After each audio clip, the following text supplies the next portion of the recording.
ఆపదామపహర్తారం దాతారం సర్వసంపదాం లోకాభిరామం శ్రీరామం భూయో భూయో నమామ్యహం యత్ర యత్ర రఘునాథకీర్తనం తత్ర తత్ర గతమస్తకాంజలిం బాష్పవారి పరిపూర్ణలోచనం మారుతిం నమత రాక్షసాంతకం కూజంతం రామ రామేతి మధురం మధురాక్షరమారుహ్య కవితాశాఖాం వందే వాల్మీకికోకిలం.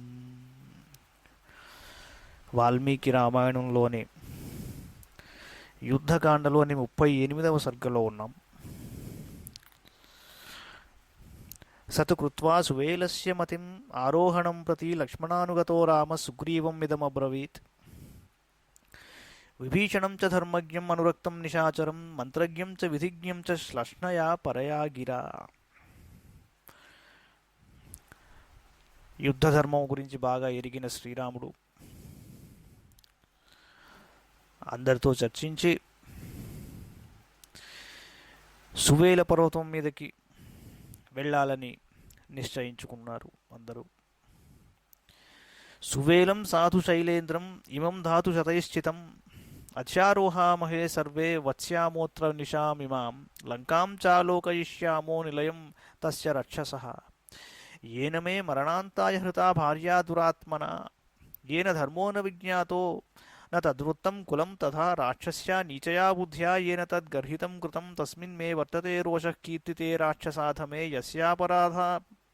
यस्यापराधान् नीचस्य वधं द्रक्ष्यामि रक्षसाम् एको हि कुरुते पापं कालपाशवशं गतः नीचेनात्मापचारेण कुलं तेन विनश्यति. మిత్రులారా, మనోహరమైన ఈ సువేల పర్వతము పెక్కు గైరికాది ధాతువులతో వ్యాపించి ఉన్నది. ఈ పర్వతం మీదకి చేరి ఈ రాత్రి ఇక్కడే గడుపుదాం అన్నారు. మనం ఈ పర్వతం మీదకి చేరిన పిమ్మట అతడి నుండి లంకను, ఆ రాక్షసుడు నివసించు భవనమును పరికించి చూద్దాం. మరణం ఆసన్నమైన కారణంగా దుర్మార్గుడైన ఆ రావణుడు నా భార్యను అపహరించాడు. అతడు తన వంశగౌరవమును మరిచి సదాచారమును మంటగలిపి ఇట్లు అధర్మపరుడైనాడు. నీచమైన రాక్షస బుద్ధితో అతడు నిజమైన ఈ దుష్కృత్యమునకు పాల్పడ్డాడు. ఆ రాక్షసాధముని పేరెత్తినంతనే నాలోని రోషం ఒక్కసారి బయటకు వస్తోంది. ఆ ఒక్కడు చేసిన తప్పునకు రాక్షసులందరూ మడియుట తథ్యం. కాలమాసన్నమైన వాడు ఒకడు పాపకృత్యమునకు ఒడిగట్టినచో ఆ నీచుడు చేసిన తప్పిదమునకు అతని వంశమే సమూలంగా నాశనం అవుతుంది అన్నాడు శ్రీరాముడు. ఏవం సమ్మంత్రయన్నేవ సక్రోధో రావణం ప్రతి రామసువేలం వాసాయ చిత్రసానుం ఉపారుహత్ పృష్ఠతో లక్ష్మణశ్చైనం అన్వగచ్చత్ సమాహితః సశరం చాపముద్యమ్య సుమహద్విక్రమే రతః. వెంటనే సువేల పర్వతం మీదకి చేరారందరూ. తమన్వరోహత్ సుగ్రీవస్సామాచ్యస్స విభీషణః హనుమాన్ అంగదో నీలో మైందో ద్విధ ఏవ చ గజో గవాక్షో గవయః శరభో గంధమాదనః పనస కుముదశ్చైవ హరో రంభశ్చ యూధభః జాంబవాంశ్చ సుషేణశ్చ వృషభశ్చ మహామతి దుర్ముఖశ్చ మహాతేజ తథా శతవలిః కపిః. ఇప్పుడు పేర్లు చెప్పిన వాళ్ళందరూ కూడా ఆయన వెనకాలే నడుచుకుంటూ వెళ్ళారు. ఏతే చాన్యే చ బహవో వానరా శీఘ్రగామినః తే వాయువేగప్రవణాః తం గిరిం గిరిచారిణః అధ్యారోహంత శతశః సువేలం యత్ర రాఘవః ते त्वदीर्घेण कालेन गिरिम् आरुह्य सर्वतः ददृशु शिखरे तस्य विशक्तामिव खे पुरीं तां शुभां प्रवरद्वारां प्राकारपरिशोभितां लङ्कां राक्षससम्पूर्णां ददृशुर्हरियूथपाः प्राकारचयसंस्थैश्च तथा नीलैर्निशाचरैः ददृशुस्ते हरिश्रेष्ठः प्राकारम् अपरं कृतं ते दृष्ट्वा वानराः सर्वे राक्षसान् युद्धकाङ्क्षिणः मुमुचुर्विविधान्नादान् तत्र रामस्य पश्यतः ततोस्तमगमत् सूर्यः सञ्जया प्रतिरञ्जितः पूर्णचन्द्रप्रदीप्ता च क्षपा समभिवर्तते ततः स रामो हरिवाहिनीपतिः विभीषणेन प्रतिनन्द्य सत्कृतः स लक्ष्मणो याधपयूथसंवृतः सुवेलपृष्ठे न्यमसज्जतः सुखम्.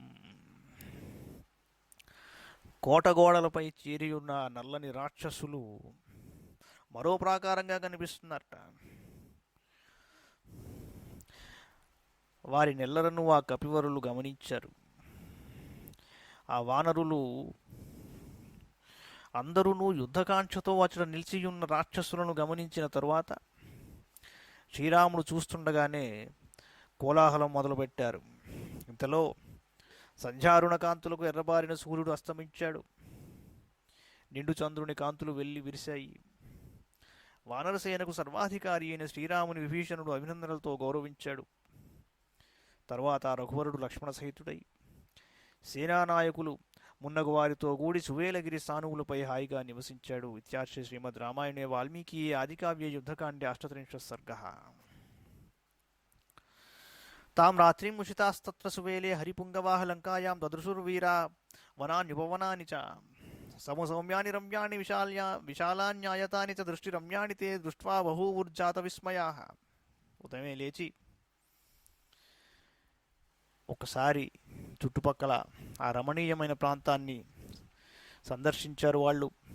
చంపకాశోగ పున్నాగ సాల తాల సమాకుల తమాల వన సంఛన్న నాగమాలా సమావృత హింతాలై అర్జునైర్నీపై సప్తపర్ణైశ్చ పుష్పితై తిలకై కన్నికారైశ్చ పాటలైశ్చ సమంతతః శుశుభే పుష్పితాగ్రైశ్చ లతా పరిగతైర్ద్రుమై లంకా బహువిధైర్దివ్యై యథేంద్రస్యామరావతి. ఇంద్రుడు అమరావతిలో ఉందిట. విచిత్ర కుసుమోపేతై రక్త కోమల పల్లవై శాద్వలైశ్చ సదా నీలై చిత్రాభిర్వనరాజిభిః గంధాఢ్యాన్యభిరమ్యాణి పుష్పాని చ ఫలాని చ ధారయంచ గమాస్తత్ర భూషణానీవ మానవాః తచ్చైత్రరథ సంకాశం మనోజ్ఞం నందనోపమం వనం సర్వరుక్తం రమ్యం శుశుభే షట్పదాయుతం నత్యూహకోయష్టిభకైః నృత్యమానైశ్చ బర్హిభిః ఋతం పరభృతానాం చ శుశ్రువుర్వన నిర్ఝరే నిత్యమత్త విహంగాని భ్రమరాచరితాని చ కోకిలాకులషండాని విహగాభిరుతాని చ భృంగరాజాభిగీతాని భ్రమరైః సేవితాని చ కోణాలక విశిష్టాని సారసాభిరుతాని చ వివిశుస్తే తదస్తాని పవాన్యుపవనాని చ హృష్టాః ప్రముదితా వీరా హరయః కామరూపిణః తేషాం ప్రవిశతాం తత్ర వానరాణాం మహౌజసాం పుష్పసంసర్గసురభివనౌ వవౌ ఘ్రాణసుఖోనిలః అన్యే తు హరివీరాణాం యూథాన్ నిష్క్రమ్య యూథపాః సుగ్రీవేణాభ్యనుజ్ఞాతా లంకాం జగ్ముః పతాకినీం విత్రాసయంతో విహగాన్ త్రాసయంతో మృగద్విపాన్ కంపయంతశ్చ తాం లంకాం నాదైస్తే నదతాం వరాః కుర్వంతస్తే మహావేగా మహీం చరణపీడితాం రజశ్చ సహ శైవోర్ధం జగామచరణోత్థితం. కొంతమంది సేనాపతులు తమ సైనికుల నుండి బయటికి వచ్చి సుగ్రీవుని అనుమతితో ధ్వజ పతాకములతో అలంకృతమై ఉన్న లంకకు వెళ్ళారు. గర్జించడం మొదలుపెట్టారు. వాళ్ళు జనాల్ని భయపెడుతున్నారు, లంకను కంపింపజేస్తున్నారు. ఆ విధంగా వారి సింహనాదములను వినినంతనే ఆ వనములలోనున్న ఎలుగుబంట్లు, సింహములు, వనవరాహములు, అడవి దున్నలు, మదపుటేనుగులు ఇలాంటి మృగములన్నీ భయపడి అటు ఇటు పరిగెత్తడం మొదలుపెట్టాయి. వృక్షా సింహ వరాహాశ్చ మహిషా వారణా మృగాః తేన శబ్దేన మిత్రస్థా జగ్ముర్భీతా దిశో దశ శిఖరం తత్రికూటస్య ప్రాంశు సైకం దివి స్పృశం సమంతాత్ పుష్పసంఛన్నం మహారజత సన్నిభం శతయోజన విస్తీర్ణం విమలం చారుదర్శనం శ్లష్ణం శ్రీమహర్చైవ దుష్ప్రాపం శకునైరపి మనసాపి దురారోహం కిం పునః కర్మణా జనైః. 100 యోజనముల విస్తీర్ణముతో స్వచ్ఛంగానున్న ఆ శిఖరము దర్శనీయమై మనోహరంగా ఉంది.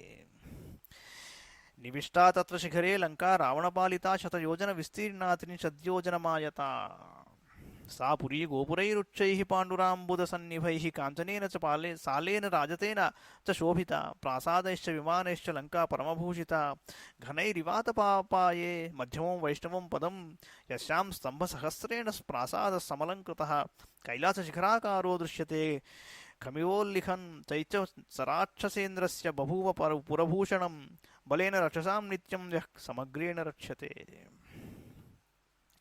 100 యోజనముల విస్తీర్ణము ఆ లంకానగరం. లంకాపుర ద్వారములు తెల్లని మేఘముల వలె ఒప్పుచూ ఎత్తుగానుంటాయి. మహోన్నతములైన రాజప్రాసాదములతోడను 7 అంతస్తుల మేడలతోడను ఒప్పుచున్న ఆ లంకానగరము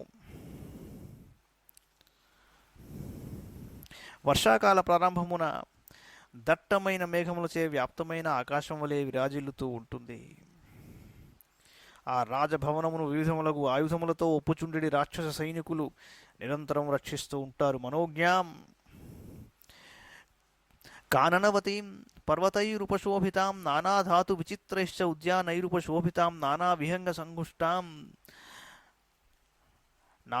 సంజుష్టాం నానామృగ నిషేవితాం నానాకానన సంతానాం నానా రాక్షస సేవితాం తాం సమృద్ధాం సమృద్ధార్థాం లక్ష్మీవాన్ లక్ష్మణాగ్రజ రావణస్య పురీం రామో దదర్శ సహ వానరైః తాం మహాగృహ సంబాధాం దృష్ట్వా లక్ష్మణపూర్వజः నగరీం అమరప్రఖ్యో విస్మయం ప్రాప వీర్యవాన్ తాం రత్నపూర్ణాం బహు సంవిధానాం ప్రాసాదమాలాభిరలంకృతాం చ పురీం మహాయంత్ర కవాటముఖ్యాం దదర్శ రామో మహతాబలేన.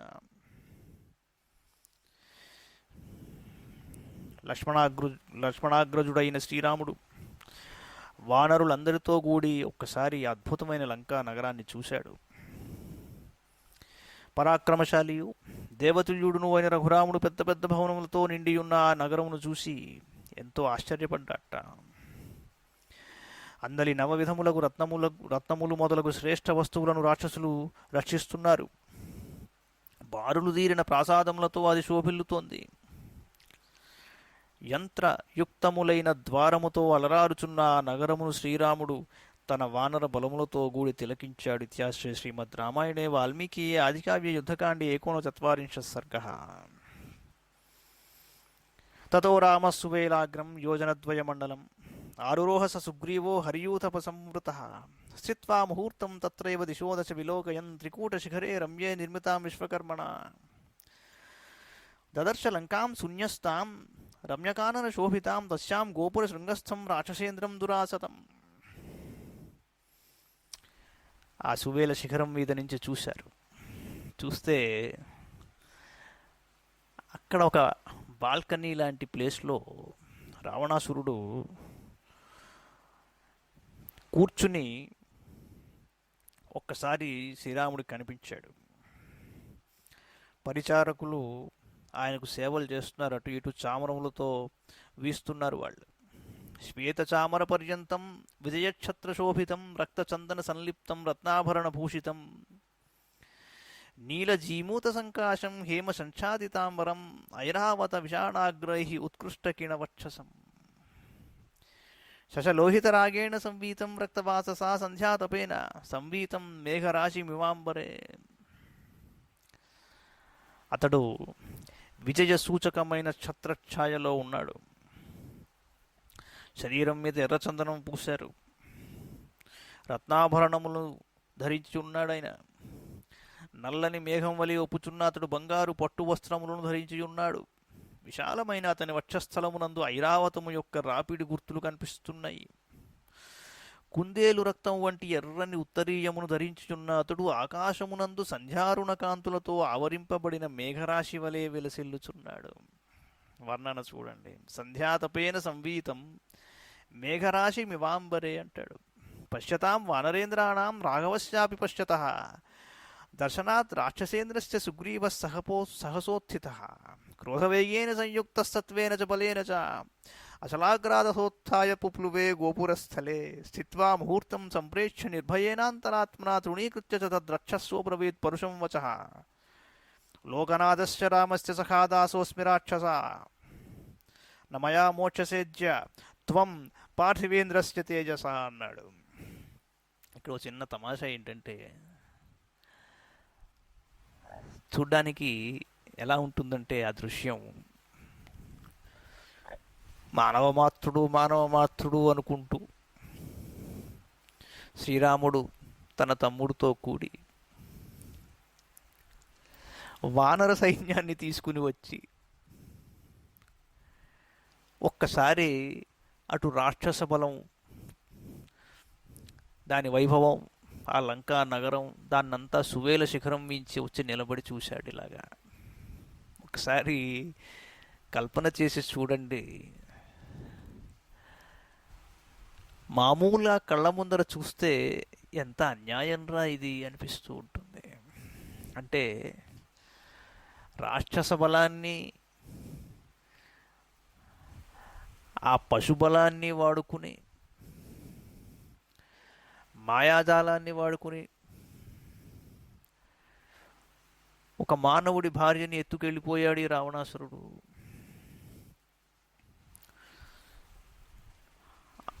ఆ మానవుడు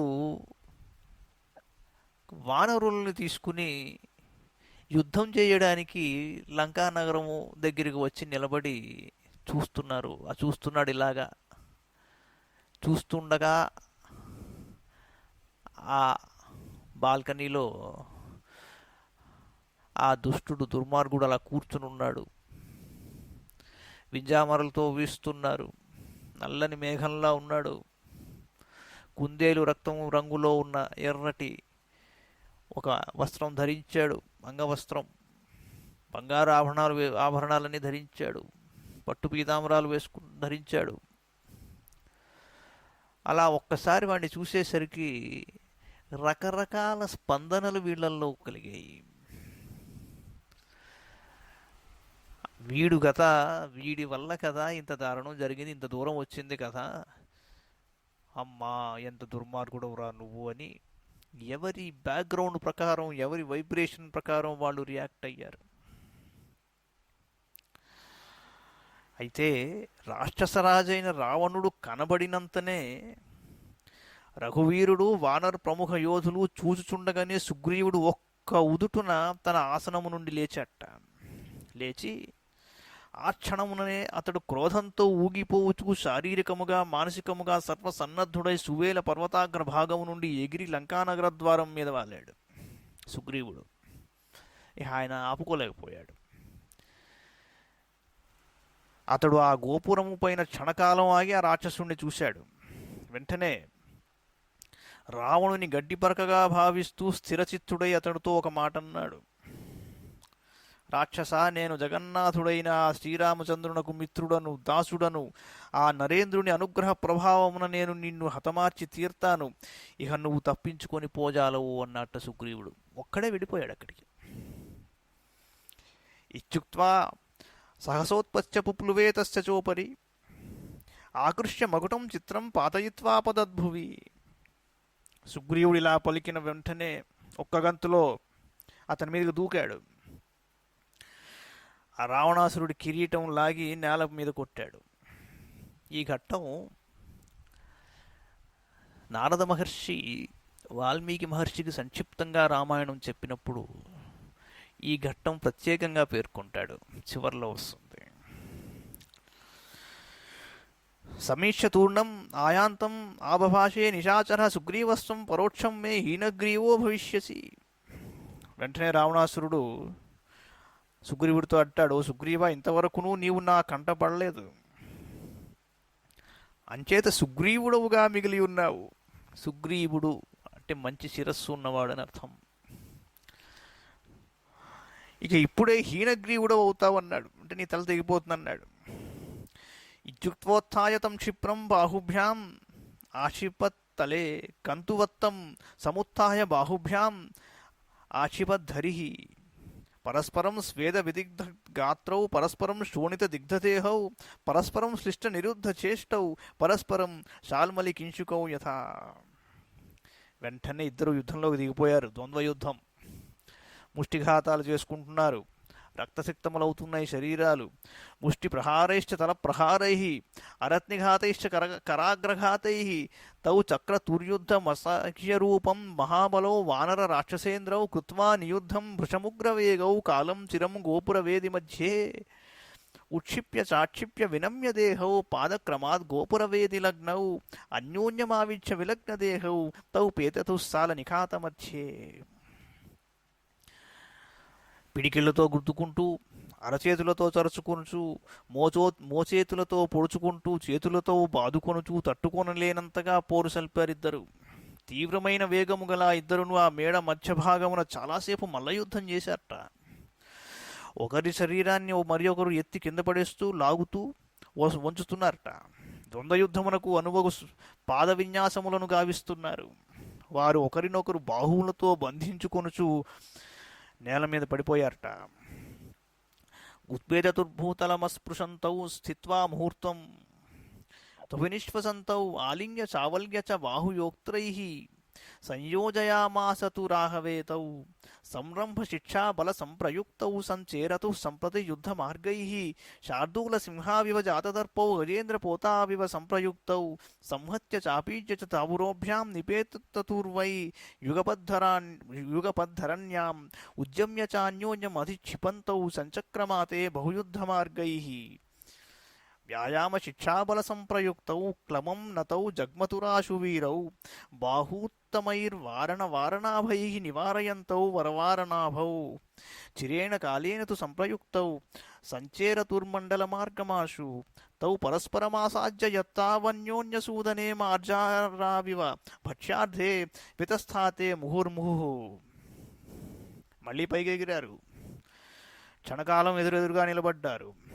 కాసేపు నిట్టూర్పులు విడిచారు. కాస్త రెస్ట్ తీసుకుని మళ్ళీ రెడీ అయ్యారు. శ్రేష్టమైన పెద్ద పులుల వలె దర్పమును ప్రకటిస్తూ ఏనుగు గున్నల వలె చేరువయగుచు పట్టుదలతో మలయుద్ధం నందలి అభ్యాస బలములతో అప్పుడు సమర పద్ధతులను నడిపారు. ఒకరికొకరు చేరువయ్యాయి. వక్షస్థలములతో నొప్పించుచూ ఒక్కసారిగా నేలపై పడ్డారు. తర్వాత మళ్ళీ లేచి మళ్ళీ కొట్టుకున్నారు. ఇలాగా వ్యాయామ సాధన పటిమ వలన కించిత్తైనను అలసిపోవట్లేదు ఇద్దరు. Well trained bodies. మదపుటి ఏనుగుల వలె బలశాలులైన రావణ సుగ్రీవులు ఏనుగు తుండముల వలె బలిష్టములైన బాహువులతో ఒకరినొకరు అడ్డుకుంటూ పెద్ద కాలము చక్రాకారములో చకచగా తిరుగుతూ పోరాడుతున్నారు. మాటిమాటికి నీ వలయాకారమున తిరుగుచూ ఆహార పదార్థము కొరకు పిల్లుల వలె పొంచి పొంచి చూస్తున్నారట. వర్ణన చూడండి. మండలాన్ని విచిత్రాన్ని స్థానాన్ని వివిధాని చ గోమూత్రికాని చిత్రాన్ని గత ప్రత్యాగతాని చ తిరశ్చీనగతాన్యేవ తథా వక్రగతాని చ పరిమోక్షం ప్రహారాణం వర్జనం పరిధావనం అభిద్రవణమాప్లావం ఆస్థానం చ స విగ్రహం పరావృత్తం ఆపావృత్తం అవధృతమవప్లుతం ఉపన్యస్తం అపన్యస్తం యుద్ధమార్గ విశారదౌ తౌ సంచేరతురన్యోన్యం వానరేంద్రశ్చ రావణః ఏతస్మిన్నంతరే రక్షో మాయా బలమథాత్మనః ఆరబ్ధుం ఉపసంపేదే జ్ఞాత్వా తం వానరాధిపః ఉత్పపాత తదాకాశం జితకాశీతిజక్లమః రావణస్థిత ఏవాత్ర హరిరాజేన వంచితః అథ హరివరనాథ ప్రాప్య సంగ్రామ కీర్తిం నిశచరపతిమాజో యోజయిత్వా శ్రమేణ గగనమతి విశాలం లంఘయిత్వార్కసూనుః హరివర గమన మధ్యే రామపార్శ్వం జగామ ఇతి చ సవితృసూనుస్తత్ర తత్కర్మ కృత్వా పవనగతిరనీకం ప్రావిశత్ సంప్రహృష్టః రఘువరన్ నృపసూనోర్వర్ధయన్ యుద్ధహర్షం తరుమృగగణ ముఖ్యైః పూజ్యమానో హరీంద్రః. వంకర టింకరగా కదులుతూ కొద్దిసేపు వెనకాల ఒకళ్ళనొకళ్ళు అబ్జర్వ్ చేసుకుంటూ ఎవరి వీక్ పాయింట్ని వాళ్ళు గమనించుకుంటూ అవతల పక్క వాడి లోతుపాతులను గమనిస్తూ వక్రగతిలో కుడి ఎడమలకు అడుగులు వేస్తూ వెళ్ళట. సడన్గా స్థానాలు మార్చారట. ఎదుటివాడి దెబ్బని తప్పించుకుంటున్నారుట. పరిమోక్షం ప్రహారాణం వర్జనం పరిధావనం. ఎదుటివాని దెబ్బకు చిక్కకుండా తిరుగుతూ ఒకరు నిలబడి ఉండగా మరి ఒకరు అటునిటూ పరిగెడుతూ ఉన్నారట. ఎదురెదురుగా వేగంగా ముందునకు సాగుతూ ఒకరినొకరు ఆక్రమిస్తున్నారట. వంగి కప్పల వలె గంతులు వేస్తున్నారట. పరస్పరం పట్టుకుని ఒకే చోట నిలబడి నిర్భయంగా పోరాడుతున్నారు. వెనుకకు తిరిగి నడుస్తున్నారు. వెనుకకు మరలకుండా వెనుకకు నడుస్తున్నారు.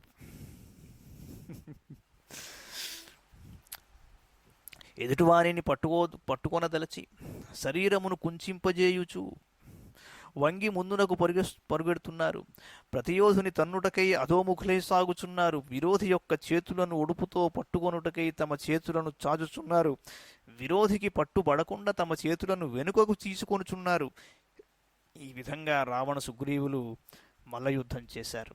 చాలా గొప్ప ఆర్ట్. ఏదో ఒకళ్ళు తలపడిపోవడం కాదు అక్కడ.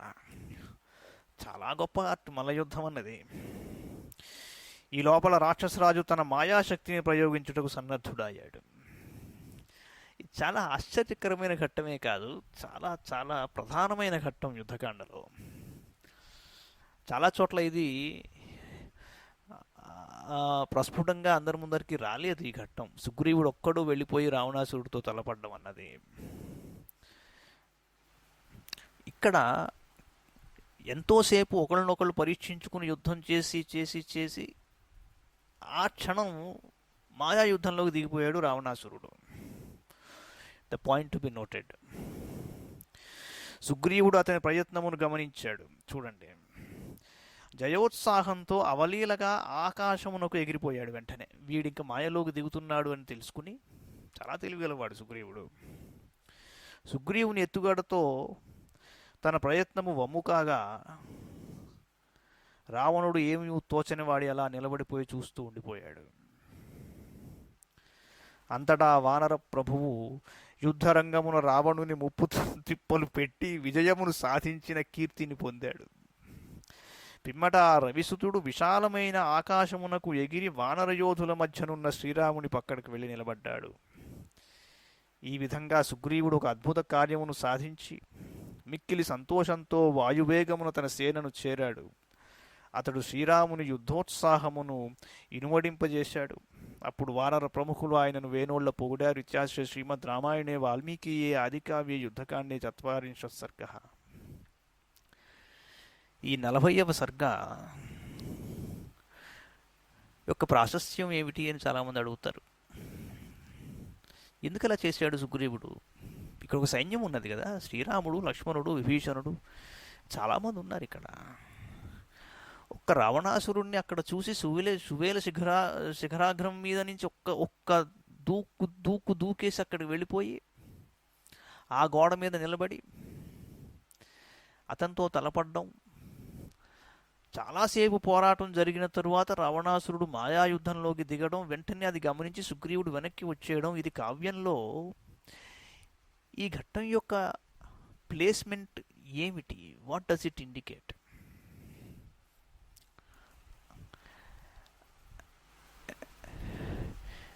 జాగ్రత్తగా ఆలోచిస్తే అడుగడుగునా వాల్మీకి మహర్షి ఒక మినియేచర్ లీడ్ ఇస్తాడు యుద్ధం యొక్క స్ట్రక్చర్ ఎలా ఉండబోతోంది అని. రాబోయే సర్గలలో యుద్ధం అంతా ఫిజికల్ వారు, మెంటల్ వారు, అలాగే శస్త్రాలు, అస్త్రాలు వీటన్నింటినీ వాడుకుంటూ భయంకరమైన పోరు సల్పుతారు. ఎక్కడైతే ఫిజికల్గా రామదండుని ఎదుర్కోలేని పరిస్థితి ఏర్పడుతుందో మనం చూసాం. ఇంద్రజిత్తు మాయాయుద్ధంలోకి దిగుతాడు. ఎప్పుడైతే వాళ్ళు మాయాయుద్ధంలోకి వెళతారో ఇక్కడ శ్రీరాముడు వేరే స్ట్రాటజీని ఉపయోగిస్తాడు. అంటే ఏమిటి అంటే, ఆ పెద్ద యుద్ధం ఏదైతే ఉన్నదో, ఆ అతి భయంకరమైన మల్టీ డైమెన్షనల్ వార్ ఏదైతే జరగబోతోందో, అక్కడ అవతల పక్క నుంచి ఏ స్ట్రాటజీలో వాళ్ళు ఎప్పుడు మునిగిపోయి ఉంటారో, యువతల పక్క ఎటువంటి సమాధానం వీళ్ళు ఇస్తారో అన్నది ఆ పెద్ద క్యాన్వాస్ని చాలా చిన్న ఘట్టంలో చూపించాడు మహర్షి. అది సుగ్రీవుడు వెళ్ళి రావణాసురుడితో తలపడ్డం. రెండవది, సుగ్రీవుడు ఒక్కడు రావణాసురుణ్ణి ఎదుర్కోలేడు కదా, అలా ఎందుకు దూకేశాడు? శ్రీరాముడు కూడా చెప్పకుండా అంత ఆవేశం ఎందుకు వచ్చేసింది ఆయనకి? చిన్న ఆంతర్యం ఉంది. సుగ్రీవుడి స్వామి భక్తి చాలా గొప్పది. ఇంత శ్రమ పడి ఇక్కడికి వచ్చి సువేల శిఖరాగ్రం మీద నిలబడి రావణాసురుణ్ణి చూడగానే ఆయనలో ఒక ఆవేశం ఎలా వచ్చిందంటే, నీ దుంపతెగ, నీ వల్ల కదయ్యా ఇదంతా అని చెప్పేసి ఆ వానరులకుండే ఆవేశం, క్రోధం ముందరికి బయటికి వచ్చి పెళ్ళుబుకి ఒక్క దూకు దూకేశాడు రావణాసురుడి మీదకి. అక్కడికి వెళ్ళిపోయిన తర్వాత, సరే ఎలాగో వచ్చాం కదా అని చెప్పేసి ఆ రావణాసురుడి బలాబలాలను, వాడి షార్ప్ ఫీచర్స్ ఇంకా అలా ఉన్నాయా లేక వాడిలో తగ్గిందా వాడు ఎటువంటి పరిస్థితిలో ఉన్నాడు, రెగ్యులర్గా ట్రైనింగ్ తీసుకుంటున్నాడా, వ్యాయామం చేస్తున్నాడా, వాడి అంగ సౌష్ఠవం ఎంత ఉన్నది, ఎలా ఉన్నాడు వాడు, ఇప్పుడు ఏ పరిస్థితిలో ఉన్నాడు అని చెప్పేసి రావణాసురుడు గురించి విన్నాం. కానీ ఇప్పుడు ప్రస్తుతం ఎలా ఉన్నాడో తెలుసుకోవాలి అంటే ఫస్ట్ హ్యాండ్ ఇన్ఫర్మేషన్ ఒకటి అవసరం అవుతుంది. అంచేత సుగ్రీవుడు డైరెక్ట్గా తలపడ్డాడు, చూద్దాం నీ సంగతి ఏమిట్రా అని. రావణాసురుడు కూడా కాసేపు ఈ వానరరాజుతో ఒక వ్యాయామం చేసినట్టు చేశాడు. చేశాక ఓహో అనుకున్నాడు. చివరికి చూడండి, సుగ్రీవుడేం తక్కువ వాడు కాదు. He has forced Ravana into మాయా యుద్ధం. That in itself is a victory. 1-1 పోరాడలేవు కాబట్టి నువ్వు ఇంకా మాయా యుద్ధంలోకి వెళ్ళిపోయావు. అంచేత అది ఎప్పుడైతే గమనించగలిగాడో తను కూడా ప్రాక్టీస్ చేసేసుకున్నాడు సుగ్రీవుడు. ఒకసారి చూసుకో మా సంగతి ఇలా, మేము కూడా మా ఫీచర్స్ ఎంత షార్ప్ ఉన్నాయో ఒకసారి మేము కూడా ట్రైనింగ్ చేసుకుంటాం అని వెంటనే గమనించి టక్కని ఆకాశంలోకి ఎగిరి వెనక్కి వచ్చేసాడు. అంటే దీస్ ఆర్ ఆల్ టెక్నిక్స్. ఇప్పుడు చాలాసార్లు క్రికెట్ టోర్నమెంట్స్ అవుతున్నప్పుడు పెద్ద సిరీస్ ఓపెన్ అయితే జస్ట్ ఒక వార్మప్ మ్యాచ్ అంటారు. ఆ వార్మప్ మ్యాచ్లో మొత్తం అందరూ ఏదో కష్టపడిపోయి వాళ్ళ బలాబలాలు చూపించేసి ఆడరు. వార్మప్ మ్యాచ్ ఏంట్రా అంటే అసలు మన బాడీ మైండ్ సిస్టమ్ దానికి ట్యూన్ అయి ఉన్నదా లేదా, అది ఒక మొదటి అంశం. అది దాని పర్పస్. రెండో పర్పస్ ఏమిట్రా అంటే అవతల పక్క వాడు ట్యూనింగ్ చేసుకుంటుంటే వాడు ఎక్కడైనా తొలుపాటు ఏదైనా జరుగుతుందా, వాడు ఏదైనా వీక్ పాయింట్ ఉంటే అవి కూడా కనపడతాయి. మరి వాడే కనుక వాడి బయటికి తీయదలుచుకుంటే వాడి బలాబలాలు ఎంతగా ఉండవచ్చు అనే ఒక అసెస్మెంటు తెలియగలవాడు ఇక్కడి నుంచి చేసుకుంటాడు. సో ఒక వార్మప్ మ్యాచ్ సుగ్రీవుడు ఆడేశాడు రావణాసురుడితో. శ్రీ శ్రీమద్ రామాయణే వాల్మీకి ఆదికావ్య యుద్ధకాండే 40 సర్గః.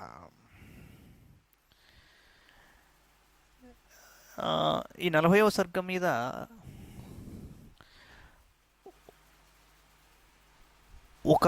ఒక ప్రశ్న సామాన్యంగా వస్తూ ఉంటుంది. అదేమిటి అంటే,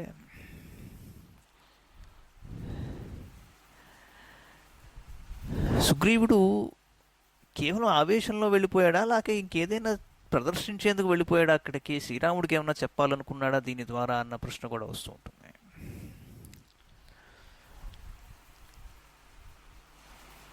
నేను 100% కాదు 200% నా సైన్యంతో శ్రీరాముడి కోసం ఇక్కడ ఉన్నాను, ప్రాణాలు త్యాగం చేసేందుకు సిద్ధంగా ఉన్నాము అని చూపించేందుకు నువ్వేదో చెప్తే ఏదో కాసేపు యుద్ధం చేస్తాం, కాసేపు రెస్ట్ తీసుకుంటాం, లేకపోతే అలాగా ఇంకేదైనా నువ్వు స్ట్రాటజైజ్ చేస్తే అందులో పాల్గొంటాం, అలా కాకుండా నా రాముడి కోసం నేను అవతల పక్క వాడిని వదిలిపెట్టను అనేది డెమాన్స్ట్రేట్ చేసి చూపించాడు సుగ్రీవుడు. మహాభక్తుడు సుగ్రీవుడు. మనం గతంలో చూసాం ఎంత గొప్ప విజ్ఞానం ఉంది ఆయనకి, ఎంత జాగ్రఫీ మనకు వినిపించాడు. వానర వీరుల్ని పంపించేటప్పుడు సీతాన్వేషణ కోసం ఎన్ని విషయాలని చెప్పాడు. సామాన్యుడు కాడు ఆయన. ఇన్ఫ్యాక్ట్ దక్షిణ పథంలో రామాలయాల్లో పలు చోట్ల సుగ్రీవుడి విగ్రహం ఉంటుంది, ఆంజనేయుడి విగ్రహం కూడా ఉంటుంది. సుగ్రీవుడు చాలా గొప్ప భక్తుడు. అథ తస్మిన్ నిమిత్తాని దృష్ట్వా లక్ష్మణపూర్వజ సుగ్రీవం సంపరిష్వజ్య తదా వచనమబ్రవీద్ అసమ్మంత్య మయా సార్ధం తదిదం సాహసం కృతం ఏవం సాహసకర్మాణి న కుర్వంతి జనేశ్వరాః సంశయే స్థాప్య మాం చేదం బలం చ స విభీషణం కష్టం కృతమిదం వీర సాహసం సాహసప్రియా. శ్రీరాముడు సుగ్రీవుని శరీరంపై గల యుద్ధ చిహ్నములను చూసి విషయం గ్రహించాడు. దగ్గరికి తీసుకున్నాడు సుగ్రీవుణ్ణి. తీసుకుని ప్రేమతో ఒక మాట అన్నాడు. ఓ సుగ్రీవా, నాతో మాట మాత్రం చెప్పకుండా ఇలా సాహసం చేశావెందుకు? ప్రభువులు తొందరపడి ఇట్టి సాహస కృత్యములకు దిగరు కదా. ఓ మహావీరా, నీకు సాహస ప్రీతి మెండు. నన్ను విభీషణుని ఈ వానర యోధులను సంశయంలో పడేసి ఒక్కసారి సాహసం చేసి ఎగిరేసావు పైకి. మా మనస్సులు చివుక్కుమన్నావయ్యా అన్నాడు. ఇదానీం మా గృహా వీర ఏవం విధమచింతితం త్వయి కించిత్ సమాపన్నే కిం కార్యం సీతయా మమ భరతేన మహాబాహో లక్ష్మణేన యవీయసా శత్రుఘ్నేన శత్రుఘ్న స్వశరీరేణ వా పునః త్వయి చానాగతే పూర్వం నితి మే నిశ్చతామధిజానతశ్చాపి తే వీర్యం మహేంద్రవరుణోపమా హత్వాహం రావణం యుద్ధే సపుత్ర బలవాహనం అభిషిచ్య చ లంకాయాం విభీషణమథాపి చ భరతే రాజ్యమావేశ్య త్యచ్యే దేహం మహాబల. ఓ శత్రుసూదన, ఓ వీరా, సరే జరిగింది ఏదో జరిగిపోయింది. ఇక మీదట అనాలోచితంగా ఇలాంటి పనులు చేయవద్దయ్యా. ప్రాణమిత్రుడవైన నీకు ఏదైనాను ఒక ప్రమాదం కలిగితే ఇక మా గతి ఏమిటి? ఆ స్థితిలో సీత వలన కానీ భరత లక్ష్మణ శత్రుఘ్నులతో కానీ కడకు నా ప్రాణములతో కానీ నాకు ఏంటి ప్రయోజనం? దేవేంద్రునితో వరుణునితో సమానమైన వాడవు నువ్వు. నీ శౌర్య పరాక్రమములను నేను పూర్తిగా ఎరుగుదును. అయినప్పటికీ నీవు క్షేమంగా తిరిగి రానిచో నా కర్తవ్యమును ఇట్లు నిశ్చయించుకొంటిని. రావణుని అతని పుత్రులను బలములను రణరంగమును హతమార్చి లంకకు విభీషణుని ప్రభువుగా చేయదలిచాను. మహాబలశాలి, అట్లే కోసల రాజ్యమును భరతునకు అప్పగించి నా దేహమును చాలింపదలిచానన్నాడు ఆయన. తమేవం వాదినం రామం సుగ్రీవ ప్రత్యభాషత తవ భార్యాపహర్తారం దృష్ట్వా రాఘవ రావణం మర్షయామి కథం వీరజానన్ పౌరుషమాత్మనః. సుగ్రీవుడు శ్రీరాముడితో అన్నాడు, రఘువీర, నా పౌరుషం మాట అలా ఉంచు. నేను నీ మిత్రుడను అయ్యును నీ భార్యయగు సీతా సాధ్విని అపహరించిన ఆ దుష్ట రావణుని చూచియు ఎలా సహిస్తాననుకున్నావు? ఎలా సైలెంట్గా ఉంటాను నేను? ఇచ్చేవం వాదినం వీరం అభినంజస రాఘవ లక్ష్మణం లక్ష్మి సంపన్నం ఇదం వచనమబ్రవీత్ పరిగృహ్యోదకం శీతం వనాని ఫలవంతి చ బలౌఘం సంవిభజ్యేమం వ్యూహతిష్టేమ లక్ష్మణ. లోకక్షయకరం భీమం భయం పశ్యామ్యుపస్థితం నిబర్హణం ప్రవీరాణం వృక్షవానర రక్షసాం. వెంటనే సుగ్రీవుని అభినందించాడు శ్రీరాముడు. లక్ష్మణుడితో ఇలా అన్నాడు, సౌమిత్రి, చల్లని నీటితో ఒప్పుచున్న జలాశయములు, మధుర ఫలములతో సుసంపన్నమైన వృక్షములు గల వనములలో నిలిచి ఈ అపార సేనను తగు విధంగా విభజించి యోధుల అధీనంలో నుంచి చక్కని వ్యూహ రచనతో యుద్ధమునకు ఉద్యుక్తలం అవుతాం. లక్ష్మణ, భయంకరములైన అపశకునములు కనిపిస్తున్నాయి. ఇవి లోకక్షయమును, మహావీరులైన భల్లూక వానరయోధులు, రాక్షస ప్రముఖులు మొదలగు వారి వినాశమును సూచిస్తున్నాయి. వాతాశ్చ పరుషావాంతి కంపతే చ వసుంధరా పర్వతాగ్రాణి వేపంతే పతంతి ధరణీరుహాః. మేఘా క్రవ్యాత సంకాశా పరుషస్వనా క్రూరా క్రూరం ప్రవర్షంతి మిశ్రం శోణిత బిందుభిః. రక్తచందన సంకాశా సంధ్యా పరమదారుణా జ్వలచ్చ నిపతత్యేతత్ ఆదిత్యాదగ్నిమండలం. ఆదిత్యం అభివాష్యంతి జనయంతో మహద్భయం దీనా దీనస్వరా ఘోరా ప్రశస్తా మృగద్విజాః. అకారణంగా గాలులు వీస్తున్నాయి, భూమి కంపిస్తోంది, పర్వత శిఖరములు చలించుచున్నవి, వృక్షాలు నేల మీద పడిపోతున్నాయి, మేఘములు క్రూర స్వభావము గల డేగలు మొదలగు పక్షుల వలె ఒప్పుచూ కర్ణ కఠోరముగా ధ్వని చేస్తున్నాయి. రక్తంతో మిశ్రితములైన జలములను భయంకరంగా వర్షిస్తున్నాయి మేఘాలు. రక్తచందనం వలె ఎరుపెక్కి ఉన్న సాయం సంధ్య దారుణముగా కనిపిస్తున్నది. ఇది సూర్యమండలం నుండి జ్వలించుచున్న అగ్ని కణములను వెదజల్లుచున్నది. భీకరములకు క్షుద్ర మృగములు పక్షులు దైన్యముతో సూర్యునకు ఎదురుగా నిలిచి దీనాలాపములను చేస్తున్నాయి. ఆ అరుపులు భీతిని గొలుపుతున్నాయి. రజన్యాం అప్రకాశశ్చ సంతాపయతి చంద్రమాః కృష్ణరక్తాంతపర్యంతో యథాలోకస్య సంక్షయే. హ్రస్వోరూఢో ప్రశస్తశ్చ పరివేశः సులోహితः. ఆదిత్యమండలే నీలం లక్ష్మణ దృశ్యతే దృశ్యంతేన యథావచ్చ నక్షత్రాణ్యభివర్తతే. యుగాంతమివ లోకస్య పశ్య లక్ష్మణ సంసతి. కాకాశ్వేశ్యేనాస్తథా గృధ్రా నీచైః పరిపతంతి చ శివాశ్చాప్య శివావాచ ప్రవదంతి మహాస్వనాః. చాలా అపశకునాలు ఉన్నాయి. సూర్యుని బింబము చుట్టూను గల ఎర్రని కాంతి వలయము చిన్నదై భీకరంగానున్నది. ఇది ప్రళయకాలం వలె అశుభ సూచకం. సూర్యమండలమునందు నల్లని చిహ్నము కనిపిస్తున్నది. లక్ష్మణ, నక్షత్రములు ఎప్పటి వలె మెలమెలలాడుట లేదు. ఇది లోకమునకు ప్రళయమును సూచించుచున్నది. మహాభారతంలో కూడా యుద్ధం ప్రారంభమయ్యే ముందర సూర్యుడు సగంగా చీలిపోయినట్లు కనిపిస్తాడు. అది అంటే that is a very bad omen. ప్రళయకాలం వస్తుంది, అమితమైన ప్రాణ నష్టం కలగబోతోందని అర్థం దానికి. అలాగే చాలా చోట్ల సూర్యగ్రహణం, చంద్రగ్రహణం ఇలాంటివి ఏర్పడినప్పుడు ఆ గ్రహణం తాలూకు గణనములు, లెక్కలు వేసుకుని మంచి చెడులను విచారించే పద్ధతి జ్యోతిష శాస్త్రంలో ఉన్నది.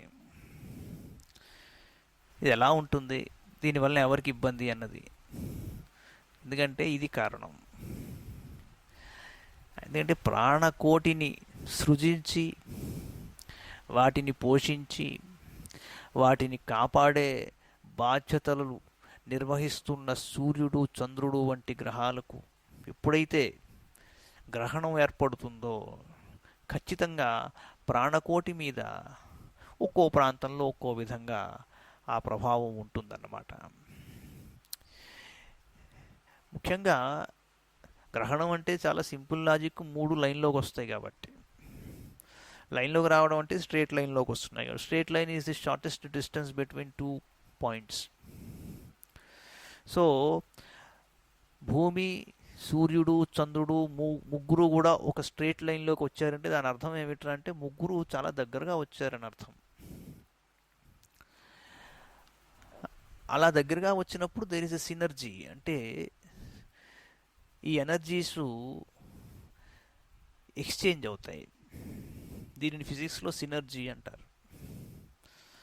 ఆ ఎక్స్చేంజ్ అయ్యేటప్పుడు ప్రతిరోజు ప్రతి క్షణం ఎక్స్చేంజ్ అవుతున్నాయి కాదనం. కానీ గ్రహణం టైంలో అందరికంటే ఎక్కువగా ఫాస్టర్గా ఆ గ్రహణ కాలం ఎక్స్చేంజ్ అవుతాయి ఎనర్జీస్. ఇది ఎవడు కాదనడానికి వీల్లేదు. ఇప్పుడు ఆ టైంలో ఎలా అయితే అంత స్పీడ్తో ఎక్స్చేంజ్ అవుతున్నప్పుడు దానిని తట్టుకోగలిగే వైబ్రేషన్స్ ఈ విగ్రహాలకు ఉండవు. ఎవరు అంటే మానవ మాతృలకి, ఈ జంతువులకి, వీటికి ఆ స్పీడ్ ఉండదు. కాబట్టి మీరు సపోజింగ్ ఫాస్ట్ ఫార్వర్డ్ చేసినప్పుడు ఒక్కసారిగా పిక్చర్ కదిలిపోతూ ఉంటుంది, అప్పుడు మనకి స్పష్టంగా కనిపించదు అక్కడ.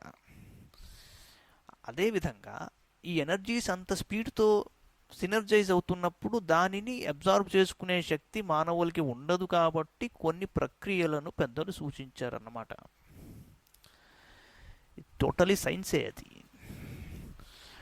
చాలామంది ఆ విజ్ఞాన వేదిక, ఈ విజ్ఞాన వేదిక అని ఏదో మాట్లాడతారు, అసలు పాయింట్ గ్రహించరు.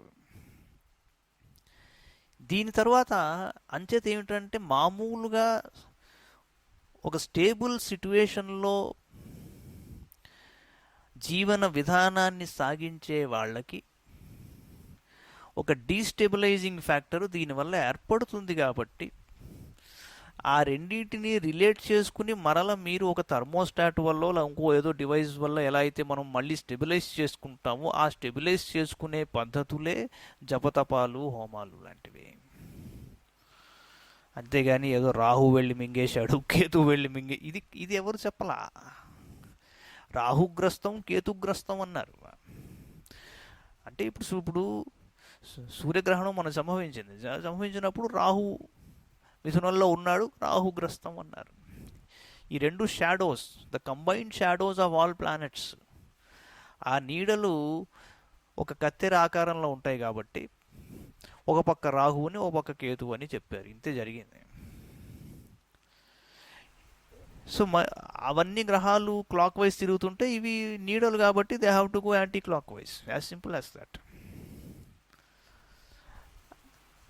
దీనిని పట్టుకుని మూఢనమ్మకం అని చెప్పి సమస్యలు సృష్టించుకుని ఆ సమస్యకి మేము సమాధానం చెప్తామని చెప్పి ఈ మూర్ఖుల్ని చూస్తే నవ్వు వస్తూ ఉంటుంది. విషయం ఏంటంటే ఓ చిన్నపిల్లవాడిని ఎత్తుకుని తల్లి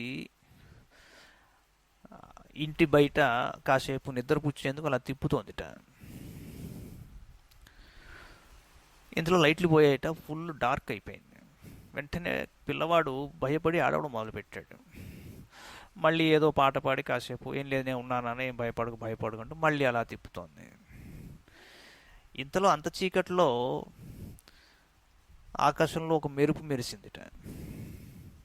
పిల్లవాడు దాన్ని చూసి భయపడి మళ్ళీ ఆడవడం మొదలుపెట్టాడు. అంటే ఏంటి, పూర్తిగా చీకటైపోయినా భయమే, పూర్తిగా వెలుగొచ్చినా భయమే.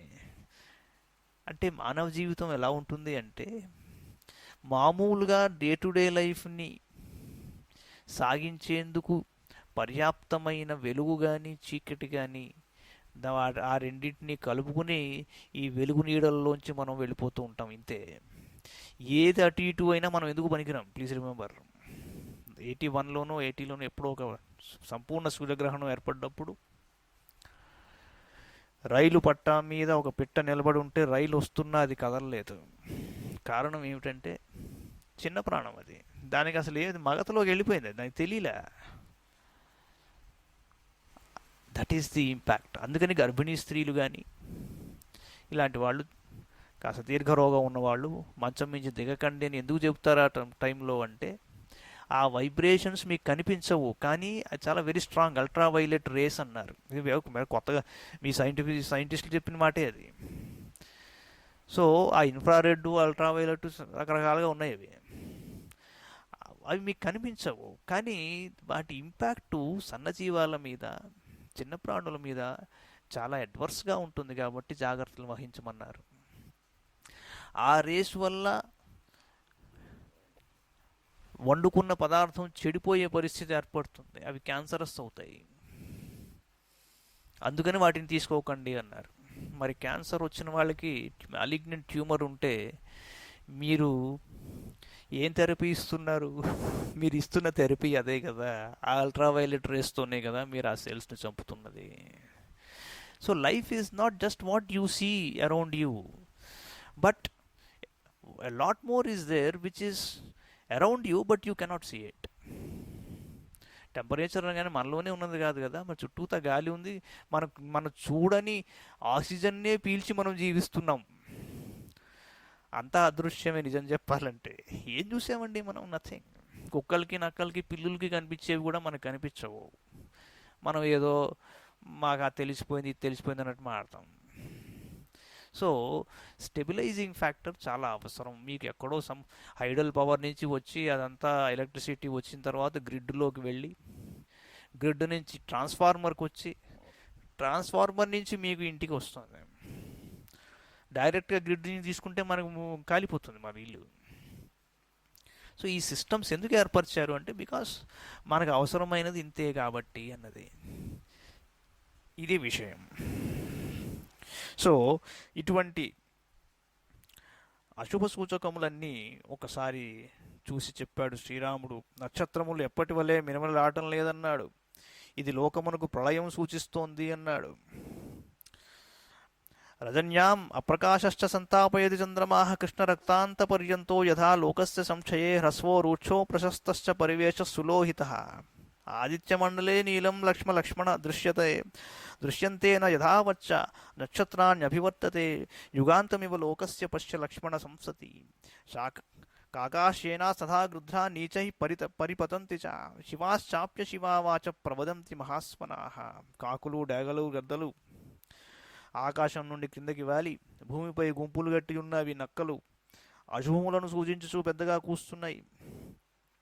క్షిప్రం అత్య దురాధర్షాం లంకాం రావణ పాలితాం అభియామ జవేనైవ సర్వతో హరిభిర్వృతాః. వెంటనే మన వానర యోధులతో కూడి మనం రావణుని పాలనలో దుర్జయమైన లంకను అన్ని వైపుల నుండి ముట్టిద్దామన్నాడు. ఇత్యేవం సంవదన్ వీరో లక్ష్మణాగ్రజః తస్మాదవాతరత్ శీఘ్రం పర్వతాగ్రాన్ మహాబలః. అవతీర్య చ ధర్మాత్మా తస్మాత్ శైలాత్ స రాఘవః. పరైః పరమదుర్ధర్షం దదర్శ బలమాత్మనః.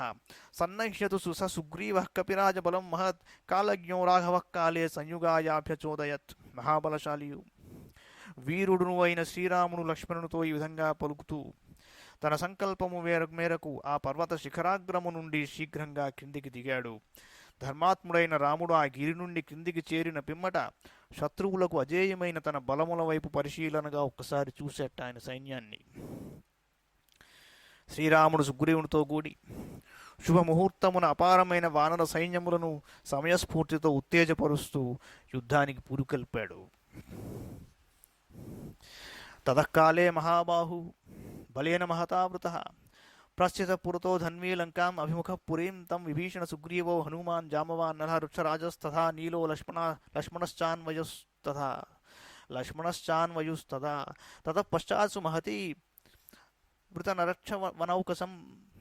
వృతనరక్షవనౌకసాం ప్రచ్ఛాద్య మహతీం భూమిం అనుయాతి స్మ రాఘవం శైలశృంగాని చ ప్రవృద్ధాంశ మహామహీరుహాన్ జగృహ్ కుంజర ప్రఖ్యా వానరాః పరవారణాః తౌ త్వదీర్ఘేణ కాలేన భ్రాతరౌ రామలక్ష్మణౌ రావణశ్చ పురీం లంకాం ఆసేదతురరిందమౌ పతాకమాలినీం రమ్యాం ఉద్యానవనశోభితాం చిత్రవస్రాం సుదుష్ప్రాపాం ఉచ్చైః ప్రాకారతోరణాం తాం సురైరపి దుర్ధర్షాం రామవాక్యప్రచోదితాః యదా నివేశం సంపీడ్య విశంతన వనౌకసః లంకాయాస్తూత్తరద్వారం శైలశృంగమివోన్నతం రామः సహానుజో ధన్వీ జుగోప చ రురోధ చ లంకాముపనివిష్టశ్చ రామో దశరథాత్మజः లక్ష్మణానుచరో వీరः పురీం రావణపాలితాం ఉత్తరద్వారమాసాద్య యత్ర తిష్టతి రావణः నాణ్యో రామాధిసద్వారం సమర్థः పరిరక్షితుం రావణాధిష్టం భీమం వరుణేనేవ సాగరం సాయుధైరాక్షసైర్భీమైః అభిగుప్తం సమంతతः లఘూనాం త్రాసజననం పాతాళమివ దానవైః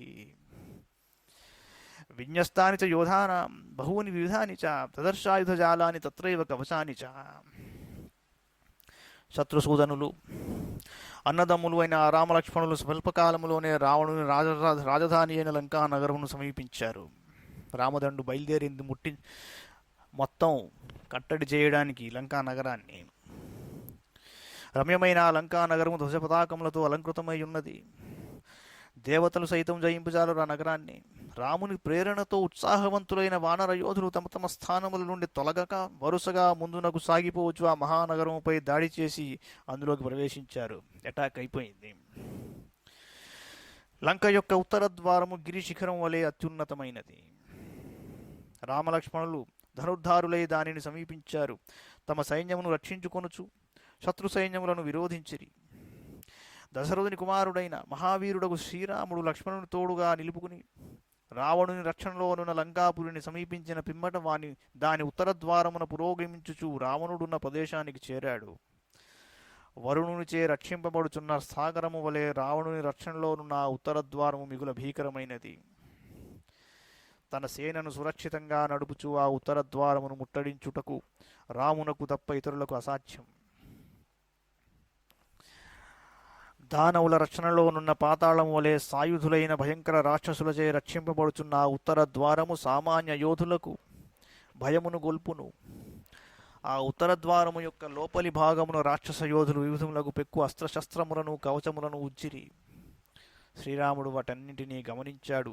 పూర్వంతు ద్వారమాసాద్య నీలో హరిచమూపతి అధిష్టత్సహమైందేన ద్వివిధేన చ వీర్యవాన్ అంగదో దక్షిణద్వారం జగ్రాహసు మహాబల ఋషవేణ గవాక్షేణ గజేన గవయేన చ హనుమాన్ పశ్చిమద్వారం నరక్ష బలవాన్ కభి ప్రమాధి ప్రఘసాభ్యాం చ వీరైరన్యైశ్చ సంగతః మధ్యమే చ స్వయం గుల్మే సుగ్రీవ సమతిష్ఠత సహసర్వైర్హరిశ్రేష్టైః సువర్ణ శ్వసనోపమయైః వానరాణాం తు శస్త్రింశత్ కోట్య ప్రఖ్యాతయూథపాః నిపీడ్యోపనివిష్టాశ్చ సుగ్రీవో యత్ర వానరః శాసనేన తు రామస్య లక్ష్మణస్య విభీషణః ద్వారే ద్వారే హరీణాం తు కోటిం కోటిం న్యవేచయత్ పశ్చిమేన తు రామస్య సుగ్రీవः సహజాంబవాన్ ఆదూరాన్మధ్యమే గుల్మే తస్థౌ బహుబలానుగః తే తు వానరశార్దూలాః శార్దూలా ఇవ దంష్ట్రిణః గృహీత్వా ద్రుమశైలాగ్రాన్ హృష్టా యుద్ధాయ తస్థిరే. గరుడ వ్యూహం పన్నాడు అని ఇదివరకు చెప్పడం జరిగింది. సువేల శిఖరం మీదకి వచ్చి అక్కడి నుంచి దిగి లంక వైపుకి దాడి చేయడానికి వెళ్ళేటప్పుడు కూడా అదే ప్యాటర్న్లో ఈ సైన్యం వెళ్ళింది. ఉత్తర ద్వారాన్ని ఛేదించేందుకు శ్రీరాముడు లక్ష్మణుడితో వెళ్ళాడు. మధ్యలో సుగ్రీవుడు, అలాగా పశ్చిమ ద్వారం దగ్గర హనుమంతుడు, ప్రకసుడు, దక్షిణ ద్వారం వైపు అంగదుడు, ఇలాగా రకరకాలుగా మైంద్రుడు, ద్వివిధుడు తూర్పు ద్వారం వైపుకి ఇలా ఏర్పడ్డారు వాళ్ళంతా. సర్వే వికృతలాంగూలాः సర్వే దంశ్రానఖాయుధాः సర్వే వికృతచిత్రాంగాः సర్వే చ వికృతాననాः దశనాగబలాः కేచిత్ దశగుణోత్తరాः కేచిన్నాగసహస్రస్య బహూస్తుల్యవిక్రమాः సంతి చౌఘబలాः కేచిత్ శతగుణోత్తరాः అప్రమేయబలాశ్చాన్యే తత్రాసన్ హరియూధపాः. ఒకళ్ళని మించిన వాళ్ళు ఒకళ్ళులాగా వాళ్ళు ఉత్సాహంతో బయలుదేరారు. వార్ మేనేజ్మెంట్లో there is again, in fact, the very study of management comes from defense. ఈ స్ట్రాటజిక్ మేనేజ్మెంట్లో reorganizing for the sake of repositioning and repositioning for the sake of reorganizing అంటారు. తేడా ఏంటి అంటే, మార్కెట్ ఫోర్సెస్ని ఎప్పుడైతే మీరు when you are going public, when a company is going for a public issue, then you are throwing open the entire company to the market forces. So what you have to do is you have to reorganize your company to suit the requirements of the market. That is reorganizing for repositioning. అంటే repositioning అంటే you're positioning yourself inside the market. Repositioning for reorganising అంటే మీరు ఎప్పుడైతే కంపెనీని reorganise చేయాలో అది అలాగ ఉంది, కానీ అది చేయలేని పరిస్థితిలో ఉన్నా అది ఇప్పుడు నీకు చేత అయితే కనుక ముందర రీపొజిషనింగ్ చేసేస్తే ఆటోమేటిక్గా నీ కంపెనీ రీఆర్గనైజ్ అవుతుంది according to the market forces. They will do it naturally. Coming back to war management, when you are strategising for war management, ఇక్కడ ఏమవుతుందంటే మీరు ఒక కొత్త ప్రదేశానికి వెళ్తున్నారు, ఒక వ్యూహం రచించారు ఎలా వెళ్ళాలి మీరు అని. ఆ వ్యూహంతో పాటుగా అలాగా మీరు అంటే you have entered the enemies terrain. ఇది కొత్తది, మార్కెట్ మీకు తెలియంది. కానీ అక్కడి నుంచి ఎటువంటి ఫోర్సెస్ వస్తే మళ్ళీ ఎలా రీఆర్గనైజ్ అవ్వాలి అన్నది గరుడ వ్యూహంలో సాధ్యం. ఇది ధనుర్వేదం చెబుతుంది. అంచేత ఫస్ట్ టైం ఎప్పుడైతే అటాక్ ఒక అన్నోన్ టెరిటరీ మీద జరుగుతోందో అక్కడ గరుడ వ్యూహంతోనే వెళ్తారు. ఇప్పుడు don't expect that the enemy will make an attack only when you reach them. Garuda వ్యూహంలో అడ్వాంటేజ్ అది. అంటే మీరు while you are reaching the enemy's fortress, ఈ లోపల కూడా అటాక్ జరగచ్చు. అప్పుడు కూడా దానిని ఎదుర్కొనేందుకు సిద్ధంగా ఉండే ఒక వ్యూహం గరుడ వ్యూహం. అందుకని ఆ విధంగా వాళ్ళు రౌండ్ అబౌట్కి అలా వెళ్ళి అటాక్ చేశారు. అయితే ఒక్కోసారి ఇప్పుడు మీరు చూడండి, ప్రీవియస్ సర్గల్లో రావణాసురుడు పంపిన ఈ మంత్రులు వీళ్ళంతా, ఈ గూఢచారులు వాళ్ళందరూ వచ్చి గరుడ వ్యూహం పని నిలబడ్డారని చెప్పేశారు. వాళ్ళ they have already understood the strategy here. ఇక డిజైన్ ఏంటో వాళ్ళకి తెలిసింది. కానీ ఒక్కోసారి ఏం జరుగుతుంది అంటే, ఎయిర్ ఫోర్స్ అయినా ఫీల్డ్లో రెజిమెంట్ అయినా, వెన్ యు ఆర్ మూవింగ్, మీ వ్యూహాన్ని you don't give it away to the opponent. మీరు మామూలుగా వెళ్తారు, వెళ్ళి అప్పటికప్పుడు అవసరాన్ని బట్టి the commander will give instructions, మీరు ఈ విధంగా వ్యూహాన్ని మార్చుకోండి అని. వెంటనే ఆ కోడ్ లాంగ్వేజ్లో వాళ్ళు మార్చేసుకుంటారు దాన్ని. So these are all great techniques of war. So శ్రీరాముడు రామదండును తీసుకువచ్చి గరుడ వ్యూహంతో అటాక్ చేశాడు లంకని.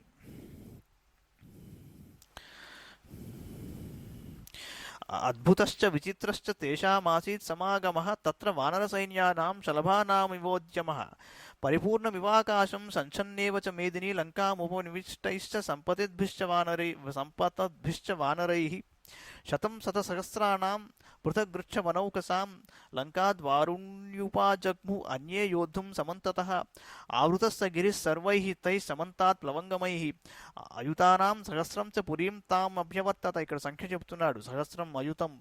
వానరైర్బలవద్భిశ్చ బహూవ ధూమపాణిభిః సంవృతా సర్వతో లంకా దుష్ప్రవేశాపి వాయునా రాక్షసా విస్మయం జగ్ముః సహసాభినిపీడితాః వానరైర్మేఘసంకాశైః శక్రతుల్య పరాక్రమైః. Now, the first success ఇక్కడ ఏమిట్రా అంటే, you are taking the enemy by surprise. ఈ విధంగా వచ్చేసి టక్కని అటాక్ చేసేస్తాడని వాళ్ళు ఊహించలా. చేసేసాడు శ్రీరాముడు. సువేల శిఖరం మీద నిలబడి ఏం చెప్పాడు? ఈ అపశకునములన్నీ కనిపిస్తున్నాయి అని చెప్పాడు. ఇక్కడ ఒక చక్కని మెసేజ్ ఉంది అందరికీ. అపశకునములు అనగానే అది ఒకడికి కనిపించి ఒకడికి కనిపించకుండా ఉండవు. అవి అందరికీ కనిపిస్తాయి. శ్రీరాముడు ఏం చెప్పాడు? ఇహ మీకు ప్రళయకాలం ముందర వచ్చేవన్నీ వస్తున్నాయంటే ఇప్పుడు మనం లంకా నగరాన్ని అటాక్ చేసేస్తున్నాం అన్నాడు. అంటే ఏమిటంటే ఈ అపశకునములు they are meant for the opponent, మనకు కాదు. మనకు కనిపించి మనం దాన్ని చూసి భయపడిపోతే ఇంక మనం వీరులం కావు. అంటే ఏంటంటే ఒకడు లేచి నిలబడ్డాడు అంటే అపశకునములు ఇద్దరికి కనిపిస్తాయి. కానీ ఎవడు లేవడం వల్ల కనిపించాయి అనేది నువ్వు తెలుసుకోవాలన్నమాట. అలాగ టగటగా దిగిపోయాడు ఆయన. ఒక ఫోర్స్లో ఫాస్ట్గా వెళ్ళిపోయారు, ఉత్సాహంతో అటాక్ చేసేశారు. రాక్షసులకి అర్థం కాలేదు, భయపడ్డారు వాళ్ళు. మహాన్ శబ్దోభవత్తత్ర బలౌఘస్యాభివర్తత సాగరస్యేన భిన్నస్య యథా స్యాత్ సలిలస్వనః తేన శబ్దేన మహతా సప్రాకారా సతోరణా లంకా ప్రచలితా సర్వా సశైల వనకాననా రామలక్ష్మణ గుప్తా సా సుగ్రీవేణ చ వాహిని బహూవ దుర్ధర్షతరా సర్వైరపి సురాసురైః. కోట్ల కొలది వానరులు లంకపై విరుచుకొని పడుచు చేసిన కోలాహల ధ్వనులు కట్టలు త్రెంచుకొని పొంగి పొరలుచున్న సముద్రము యొక్క జలఘోషలను స్ఫురింపజేశాయి.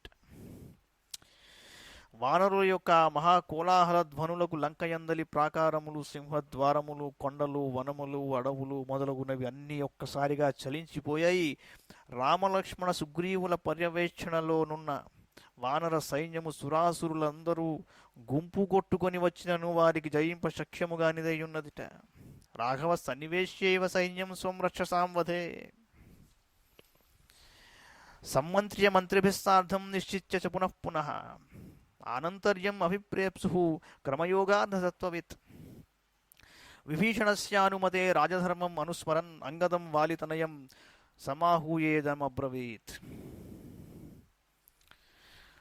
అందరినీ టేక్ పొజిషన్ అన్నాడు శ్రీరాముడు.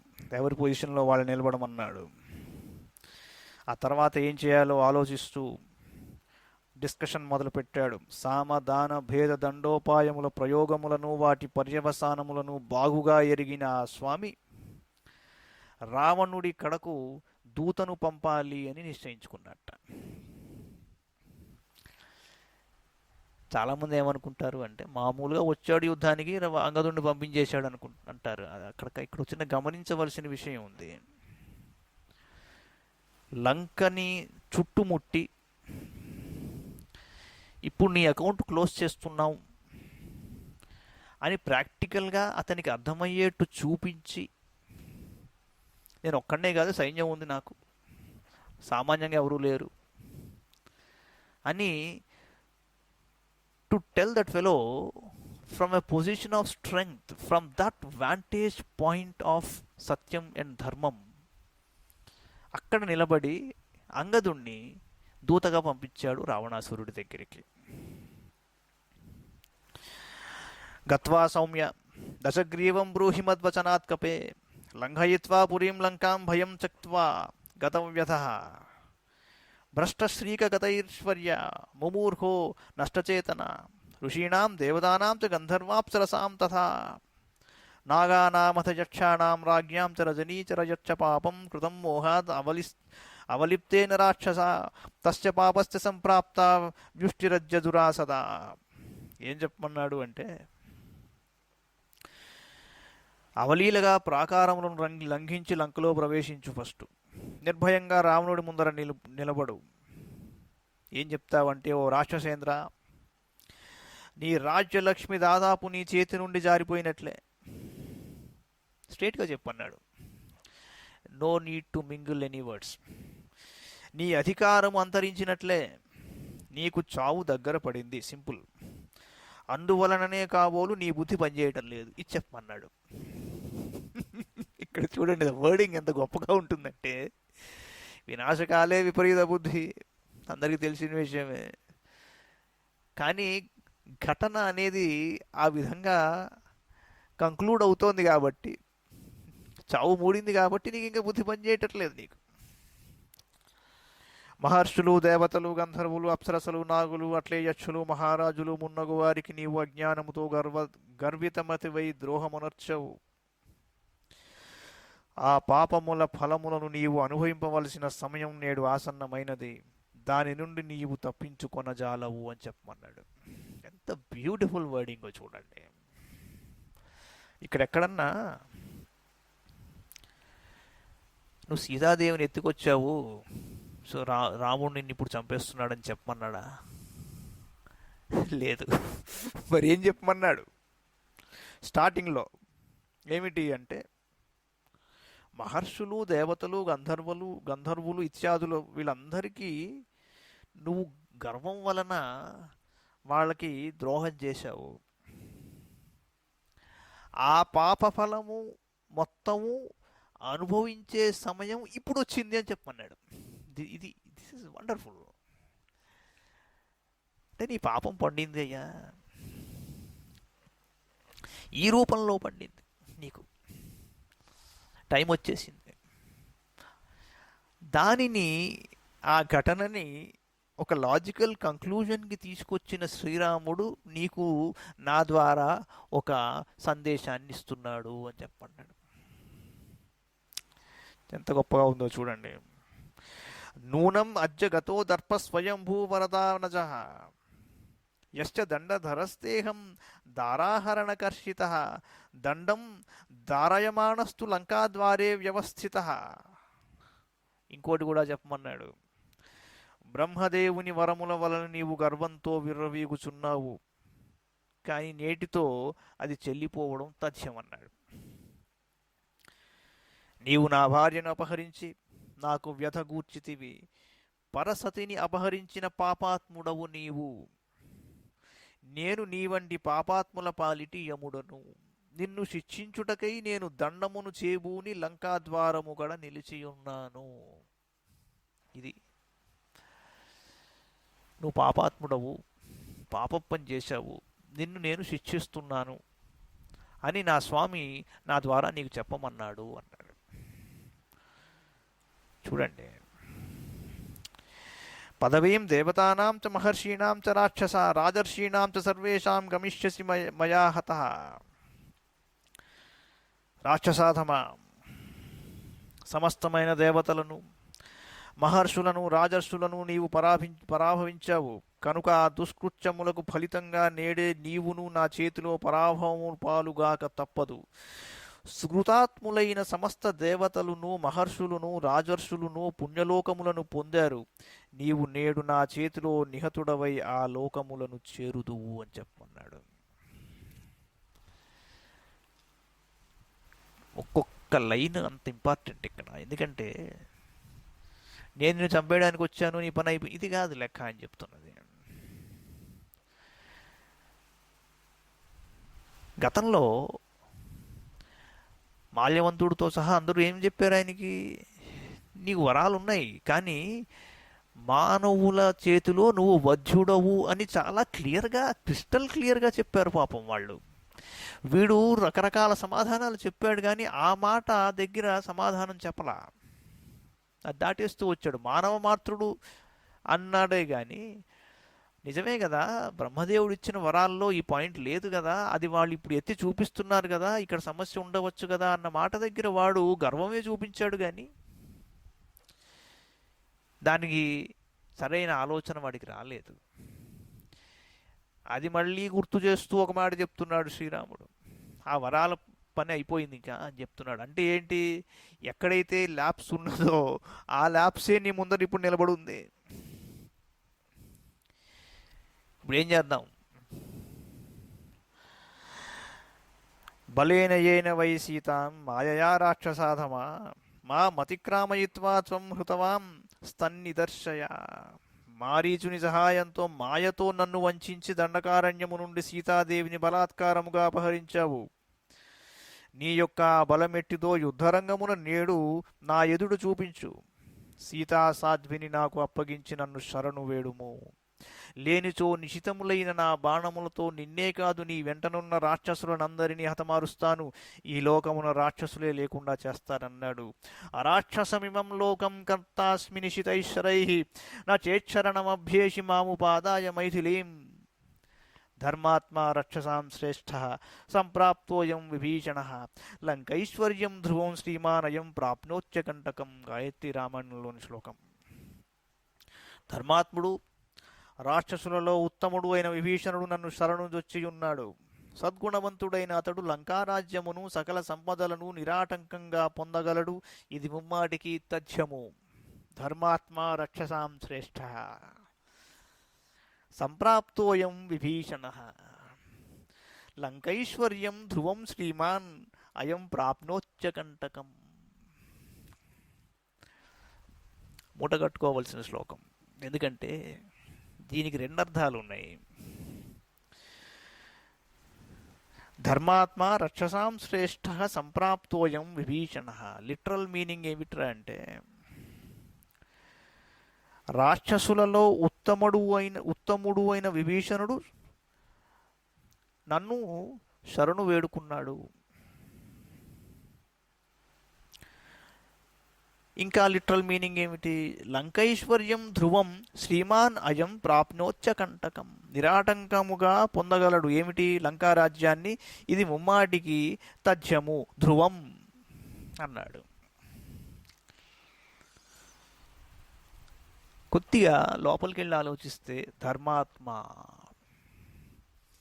రక్షసాం శ్రేష్ఠ, రాక్షసులలో శ్రేష్ఠుడు రక్షసాం శ్రేష్ఠ. కానీ ఇక్కడ ధర్మాత్మ రక్షసాం శ్రేష్ఠ కలిపి చదివితే ధర్మాన్ని కాపాడుకునే విభీషణుడు నన్ను శరణుజొచ్చాడు. వేదంలోకి వెళితే ధరుణే సత్యమర్పితం.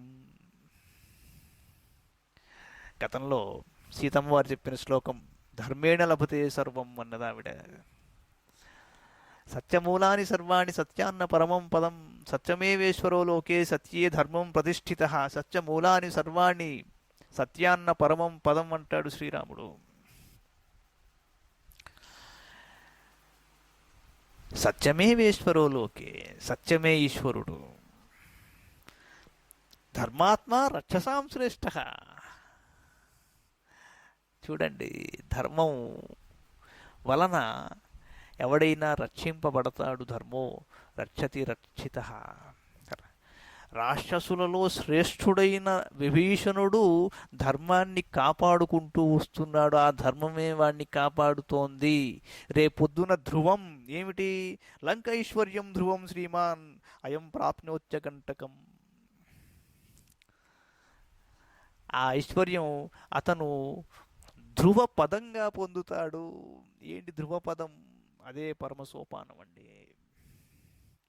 ధర్మం ఆచరించిన వాడే సత్యం వైపు ప్రయాణం కడతాడు. అది ఆచరించని వాడు వెళ్ళలేడయ్యా అని దీంట్లో ఆంతర్యం కూడా కనిపిస్తోంది మీకు. దీని ముందర ఒక్కసారి మననం చేసుకుంటే, దుష్ట స్వభావుల పక్కన అధర్మం నిలబడి ఉంటుంది అని మాల్యవంతుడు పాపం చెప్పాడు రావణాసురుడితో.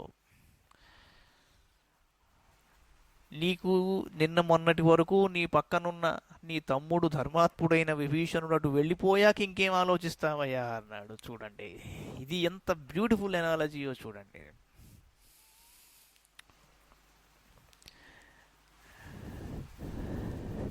మెటీరియల్, ఇంటలెక్చువల్, స్పిరిచువల్, లౌకికం, అలౌకికం, తాత్వికం మూడు చెప్పుకుంటాం మనం. నిద్రపోతున్నవాడు ఈ లోకంలో లేడంటాం, కుంభకర్ణుడు. అలౌకికం తమాషాగా చెప్పుకుంటే. లౌకికం రావణాసురుడు, టోటల్ మెటీరియల్ పర్సన్ వాడు. అంచేత ఇప్పుడు త్యాగం అనేది ఎందుకు ఎక్కువగా పెట్టుకోవాలరా అంటే, when you are going more and more towards possessions and you become possessive, దుష్ట స్వభావం పక్కనే ఉంటుంది. అది చాలా తేలిగ్గా ఎంటర్ అయిపోతుంది. Temptation enters through a door which is deliberately kept open అన్నాడు. అంచేత ఎప్పుడైతే మీరు కొద్దిగా త్యాగ గుణాన్ని తెచ్చుకుంటూ ఉంటారో దుష్ట స్వభావం కొద్దిగా దూరం వెళ్తూ ఉంటుంది. అందుకే అన్నాడు యజనాత్ యజుహు అని అందుకు చెప్పాడు. యజనము చేయండి. ఏమన్నా దశ బాలేదు రాహులో, శనిలో రాహు, లేకపోతే కుజుడిలో రాహు, రాహులో కుజుడు, గురువులో రాహు, గురు చండాల యోగం, రాహులో గురు, ఇలాంటివి వచ్చాయండి. శనిలో శని, శని మహర్దశలో శని భుక్తి, శని భుక్తిలో శని అంతరం ప్రత్యంతరం. ఎక్కువ మాట్లాడితే ఏలినాడు శని కూడా ఇప్పుడే వచ్చేసింది, మధ్యలో ఉన్నది సర్వం శనిమయం జగత్తులా ఉందండి నా పరిస్థితి అని మీరు ఒక సిద్ధాంతి గారి దగ్గరికి వెళ్తే ఆయన ఒకసారి జాతకం చూసి నీ మొహం అన్న గొప్ప యోగ జాతకుడు రా అంటాడు అని. ఎందుకంటే ఆయన వల్ల ఆయనకి చాలా మరి శనికి 19,000 అండి, రాహుకి 18,000, 37,000 చేయాలండి. ఇప్పుడు బ్రాహ్మణులు ఒక 1000 జపం చేయడానికి 3,000 తీసుకుంటున్నారు, లెక్కయ్యరా అబ్బాయి అంటాడు. ఇలాగా ఇవన్నీ చేసిన తర్వాత ఏమంటాడు, శాంతులన్నీ అయ్యాక హోమం, ఇప్పుడు జపం, తర్పణం, హోమం ఇది లెక్క చేయండి. అయ్యా నేను తర్పణానికి ఏం పుచ్చుకోను కానీ హోమానికి ఎంత అంటాడు, అయిపోయింది. అక్కడ 1,00,000 2,00,000 పడుతుంది లెక్క, టార్గెట్ ఉంటుంది. అది మరి ఆ అర్నింగ్స్ టార్గెట్ వేస్తాడు వాడు, వేసుకుని ఇది వేసుకోండి. ఆ తర్వాత ఏమంటాడు, అక్కడితో కావదు, నువ్వు దానం అంటాడు. ఇప్పుడు దానికి తగ్గట్టు ఆ దానంతోనే పూర్తవుతుంది ఏదైనా. మన సంప్రదాయం యావత్తు ఏమిట్రా అంటే దానంతోనే మొదలు, దానంతోనే తుది కూడా అంతే. వీడు ఫస్ట్ పుష్పుల్ ఇంజిన్ లాగా స్టార్టింగ్లో దానం అండి, లాస్ట్లో మళ్ళీ దానం అంటాడు. మీరు ఏ కార్యక్రమం అయినా చూడండి, ఫస్ట్ ఒక తాంబూలం, 2 పళ్ళు, ఓ దక్షిణ, నువ్వు బ్రాహ్మణ చేతిలోనో పెద్దవాళ్ళ చేతిలోనో పెట్టి కూర్చోడరా అక్కడ అంటాడు. మళ్ళీ లేచేటప్పుడు మళ్ళీ ఏమండి తాంబూలం అంటాడు, మళ్ళీ మొదలు. సో ఇలా ఇచ్చేసుకుంటూ పోతుంటే ఏమవుతుంది అంటే ఏ కార్యక్రమం అయినా దానికి సక్సెస్ ఉంటుందన్నమాట. పుచ్చుకోవడంలో లేదండి. యజమాని అంటే ఇచ్చేసినవాడు అని అర్థం. ఇల్లు యజమాని అంటే ఆయన నాకు ఇచ్చినవాడు అని అర్థం. ఆయన ఓనర్. అదే మీ జేబులో ₹1,00,00,000 నాకు ఎందుకండి, మీరు దాంట్లో ఒక 20 లక్షలు తీసి నాకు ఇస్తే ఎస్ సార్ ఆయన దగ్గర ₹1,00,00,000 ఉండవచ్చు అని చెప్తాను. కానీ మీరు తీయరాయిరి, ఎవరికి ఇవ్వరాయిరి, మిమ్మల్ని కోటేశ్వరుడు అని ఎలా ఒప్పుకోవాలి? అది లాజిక్. అంచేది ఏంటంటే ఇచ్చేయమన్నాడు, ఉంచుకోకండి. సో యజనాత్ యజుహు యజమానస్య ఆయురారోగ్య ఐశ్వర్యాభివృద్ధ్యర్థం అని ఆయన అంటుంటే అక్కడ అర్చక స్వాముల వారు, సార్ నేను అద్దుకుంటున్నానండి, మీరు మా యజమాని పేరు చెప్తారంటే తప్పది. యజమానస్య అంటే ఇక్కడ ఇస్తున్నవాడని అర్థం. So the giver alone is the possessor. So material వరల్డ్లో ఉన్నవాడు వాడు ఇంకా పొజిషన్స్లోకి లంక యొక్క ఐశ్వర్యం చూడండి, సామాన్యంగా లేదు. అది అమరావతిలో ఉందన్నాడు. అమరావతి అంటే మన క్యాపిటల్ కాదు, ఇది అక్కడ ఇంద్రుడి లోకం, అది స్వర్గలోకం. సో ఆ అమరావతి లా ఉన్న లంక మెటీరియల్ పొజిషన్స్ వాడు అన్ని దొంగతనంగా తెచ్చుకున్నవే. కుబేరుణ్ణి ఏడిపించి ఆ పుష్పక విమానం తెచ్చుకున్నాడు. ఇలాగా అన్నీ తీసుకొచ్చి అక్కడ కంపైల్ చేసి ఓ కంపు చేసుకున్నాడు. సో వాడు మెటీరియల్ వరల్డ్కి వాడు ఇక సరే నిద్రకి ఉపక్రమించి హాయిగా నిద్ర వేసేస్తాడు ఆయన మహానుభావుడు కుంభకర్ణుడు. వాడు అలౌకికం అన్నారు వాడిని. తాత్వికం ఎవర్రా అంటే మహానుభావుడైన విభీషణుడు అని అర్థం. ఈ నాడులలో కూడా మీకు సుషుమ్నా నాడి యాక్టివ్గా ఉండేది, డార్మెంట్గా ఉండేది, ఇటు అటు కానీ మధ్యలో ఉన్నది. అందుకే 6 నెలలు అన్నారు కుంభకర్ణుడిని. వీటన్నిటినీ అధిగమించిన తర్వాత వచ్చే యోగ సాధన అది.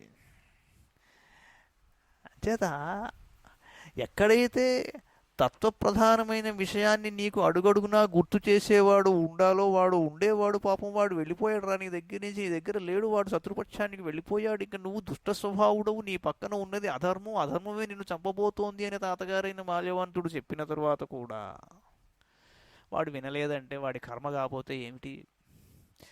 అందుకని ధర్మాత్మా రక్షసాం శ్రేష్ఠ.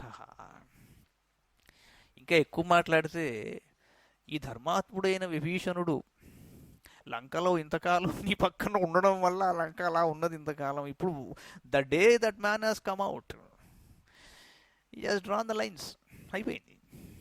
అది ఫిజికల్గా చూపించాడు ధర్మం. సీతని వెతుక్కుంటూ ఇక్కడ దాకా వచ్చి నిలబడ్డ తరువాత కూడా విభీషణుడు లాంటి జ్ఞాని అక్కడ ఎందుకుంటాడండి? సర్వలోక శరణ్యాయ అన్నాడు శ్రీరాముణ్ణి, వెళ్ళిపోయాడు అక్కడికి. అంటే కొద్దిపాటి ధర్మం నీ దగ్గర నిలబడి ఉన్నదో అది కూడా బార్డర్ దాటేసింది, ఇక మిగిలిందేం లేదు. ఆ మాట చెప్పమన్నాడు. ధర్మాత్మ రక్షసాం శ్రేష్ఠ సంప్రాప్తోయం విభీషణ లంకైశ్వర్యం ధ్రువం శ్రీమాన్ అయం ప్రాప్నోత్యకంటకం. నిరాటం నిరాటంకముగా పొందగలడు అన్నాడు. అంటే he will have no further hurdles. నహి రాజ్యం అధర్మేణ భోక్తుం క్షణమపి త్వయా. చూడండి ఎంత బ్యూటిఫుల్. శక్యం మూర్ఖ సహాయేన పాపేన విదితాత్మన. దౌత్యం దూతగా పంపిస్తూ అంగదుడి చేత చెప్పిస్తున్న మాటలు ఎంత గొప్పగా చెప్పేవయ్యా శ్రీరామ. నహి రాజ్యం అధర్మేణ భోక్తుం క్షణమపి త్వయా శక్యం మూర్ఖ సహాయేన పాపేన విదితాత్మన. యుధ్యస్వ వా ధృతిం కృత్వా శౌర్యం ఆలంబ్య రాక్షస మచ్చరైస్త్వం రణే శాంతస్తతః పూతో భవిష్యసి యద్వా విశసి లోకాం స్త్రీన్ పక్షిభూతో మనోజవః మమ చక్షుష్పథం ప్రాప్య న జీవన్ ప్రతియాస్యసి. బ్రవీమి త్వాం హితం వాక్యం క్రియతాం ఔద్వదైహికం సుదృష్ట క్రియతాం లంకా జీవితం తే మయి స్థితం. రావణ, నీవు అధర్మపరుడవు, పాపాత్ముడవు, స్థిరచిత్తము లేనివాడవు, నీ అనుచరులందరూ మూర్ఖులు. Simple logic. నీ క్వాలిఫికేషన్స్ ఏమిట్రా అంటే, గట్టిగా ఆలోచిస్తే, న్యాయం పట్టి పిండితే నువ్వు అధర్మపరుడవు నువ్వు. ఫస్ట్ థింగ్ అంటే సీక్వెన్స్ చూడండి. ధర్మాత్మ రక్షసాం శ్రేష్ఠ అని విభీషణుడు గురించి చెప్పి తర్వాత నువ్వు అధర్మపరుడవు, పాపాత్ముడవు, స్థిరచిత్తము లేనివాడు. నీకు కన్సిస్టెన్సీ లేదు, నీకు మైండు ఇష్టారాజ్యంగా ప్రవర్తిస్తుంది.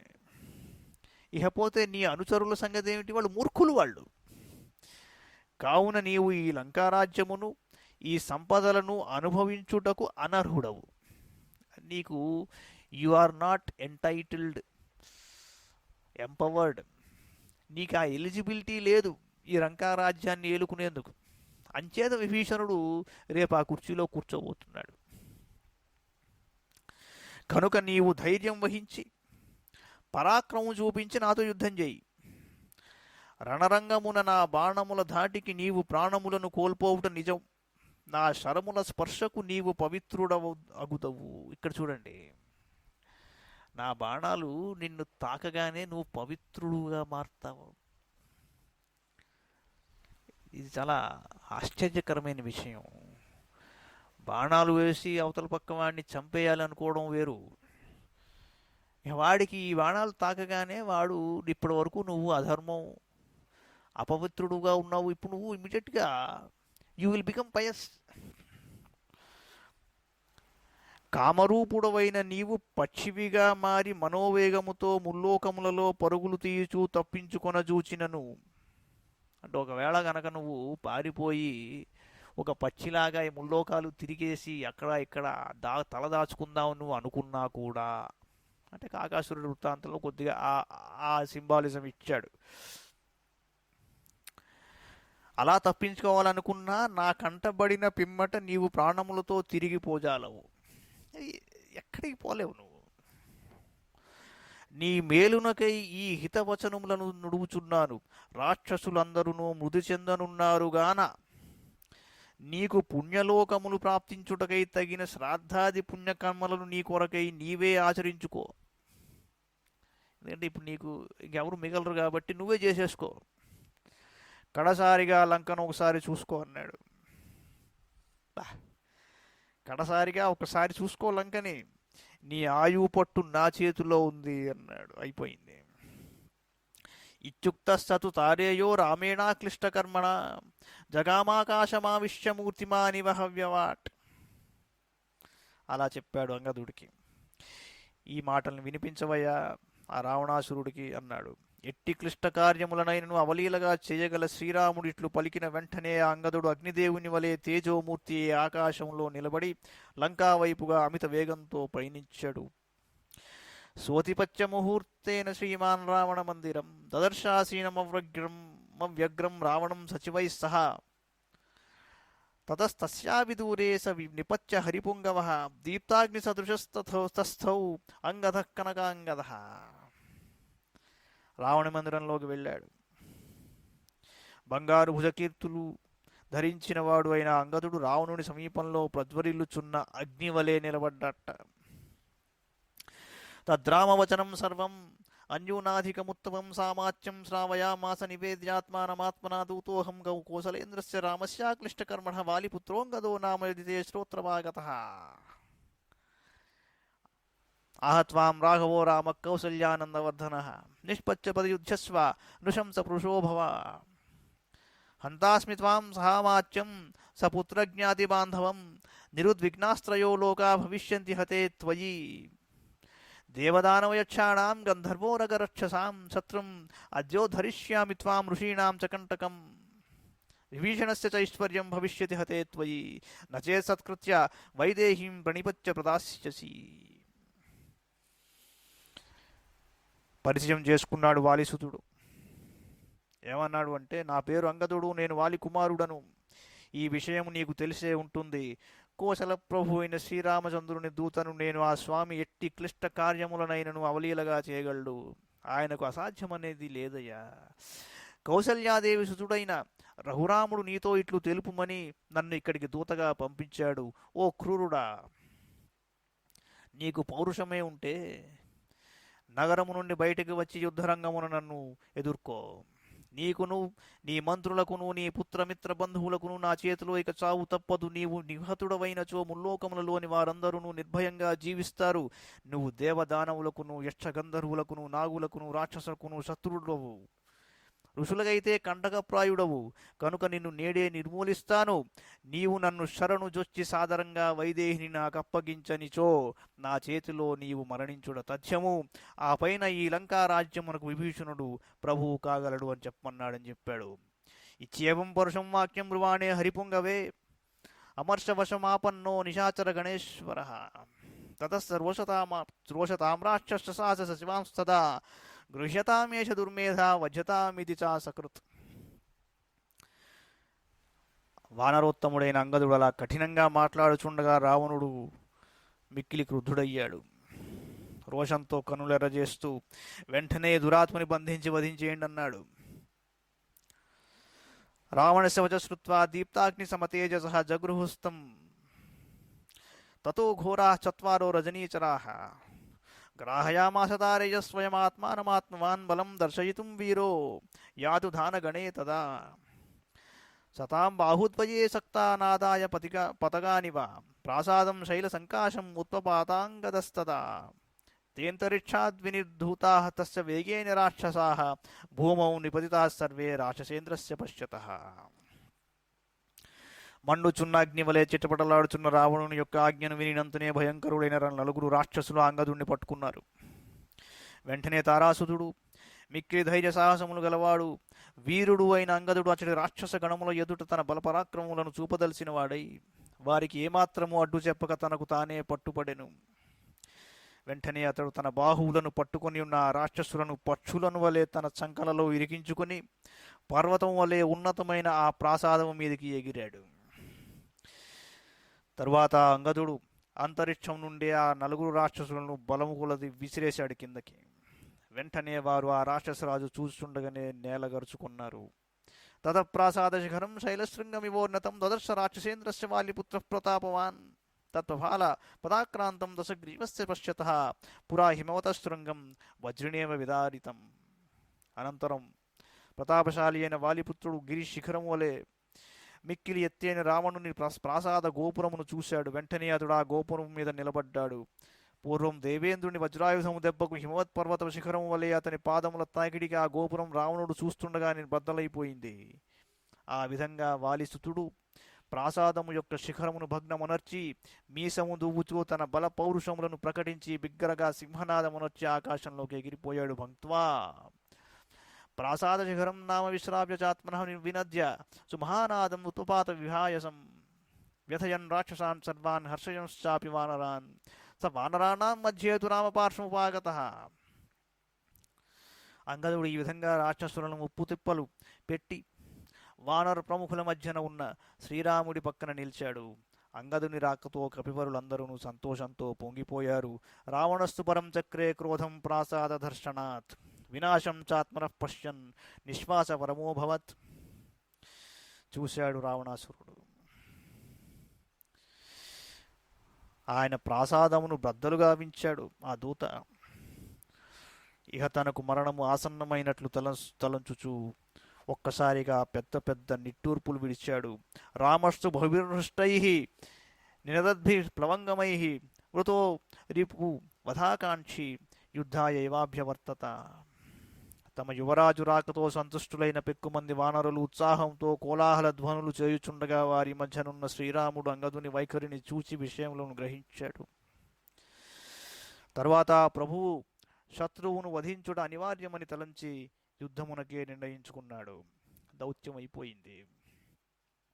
సుషేణస్తు మహావీర్యో గిరికూటోపమో హరి బహుభిః సంవృతస్తత్ర వానరైః కామరూపిభిః చతుర్ద్వారాణి సర్వాణి సుగ్రీవవచనాత్ కభిః పర్యక్రామత దుర్ధర్షో నక్షత్రాణీవ చంద్రమాః. వానరోత్తముడు పర్వతం వలె మహోన్నతుడు మహావీరుడు అయిన సుషేనుడు కామరూపులైన పెక్కుమంది వానరులతో కూడియుండెను. శత్రువులకు అజేయుడైన సుషేనుడు తమ ప్రభువుకు సుగ్రీవుని ఆజ్ఞను అనుసరించి చంద్రుడు నక్షత్రముల వలె ఆ 4 ద్వారములను పదే పదే చుట్టి వచ్చాడు. ఒకసారి చుట్టి వచ్చారు వీళ్ళంతా. తేషాం అక్షౌహిణి శతం సమవేక్ష వనౌకసాం లంకాం ఉపనివిష్టానాం సాగరం చాభివర్తతాం. రాక్షసా విస్మయం జగ్ముక్త్రాసం జగ్ముస్తథా పరే అపరే సమరోద్ధర్షాద్ హర్షమేవ ప్రపేదిరే కృష్ణం హి కపిభిర్వ్యాప్తం ప్రాకార పరిఖాంతరం దదుషు రాక్షసా దీనాః ప్రాకారం వానరీకృతం హాహాకారం ప్రకుర్వంతి రాక్షసా భయమోహితాః తస్మిన్ మహాభీషణకే ప్రవృత్తే కోలాహలే రాక్షస రాజధాన్యాం ప్రగృహ్య రక్షాంసి మహాయుధాని యుగాంతవాత ఇవ సంవిచేరుః. సముద్రము యొక్క దక్షిణ తీరము నుండి లంకానగరం వరకు విడిసియున్న 100 అక్షౌహిణుల వానర యోధులను గాంచి 100 అక్షౌహిణులు. అక్షౌహిణి అంటే ఏముంటాయో నేను తర్వాత చెప్తాను. ధీరులైన కొందరు రాక్షసులు మిగుల ఆశ్చర్యపడ్డారు. తిరిగి వారు భయంతో వణిగిపోయారు. సమరోత్సాహము గల కొందరు రాక్షసులు గర్వితులే సంతోషంతో పొంగిపోయారు. అగర్తల నుండి ప్రాకారం వరకు గల మధ్యప్రదేశమంతయును వానర యోధులతో క్రిక్కిరిసిపోయిందిట. అంతేగాక ప్రాకారము మీద కూడా కపివరులు నిండియుండుటచే అది మరి ఒక ప్రాకారమా ఎన్నట్లు తోస్తోందిట. ఈ దృశ్యములను గాంచిన రాక్షసులలో దైన్యము ఆవరించింది. ఫలితంగా రాక్షసులెల్లరూ భయభ్రాంతులకు లోనై హాహాకారములు చేయసాగారు. రాక్షస రాజధాని అయిన లంకయందంతటను వానరుల భయంకర కోలాహలములు చెలరేగుటచే ఆయుధములను చేబూనియున్న రాక్షసులు ప్రళయకాలమునందలి పెనుగాలుల వలె అంతటను పరుగులు తీశారట. ఇత్యార్షే శ్రీమద్ రామాయణే వాల్మీకియే ఆదికావ్యే యుద్ధకాండే 1 सर्गः. శ్రీరామచంద్ర శ్రితపారిజాత సమస్త కళ్యాణగుణాభిరామः సీతాముఖాంభోర్హజంచరీకः నిరంతరం మంగళమాతనోతు సర్వం. శ్రీకృష్ణార్పణమస్తు.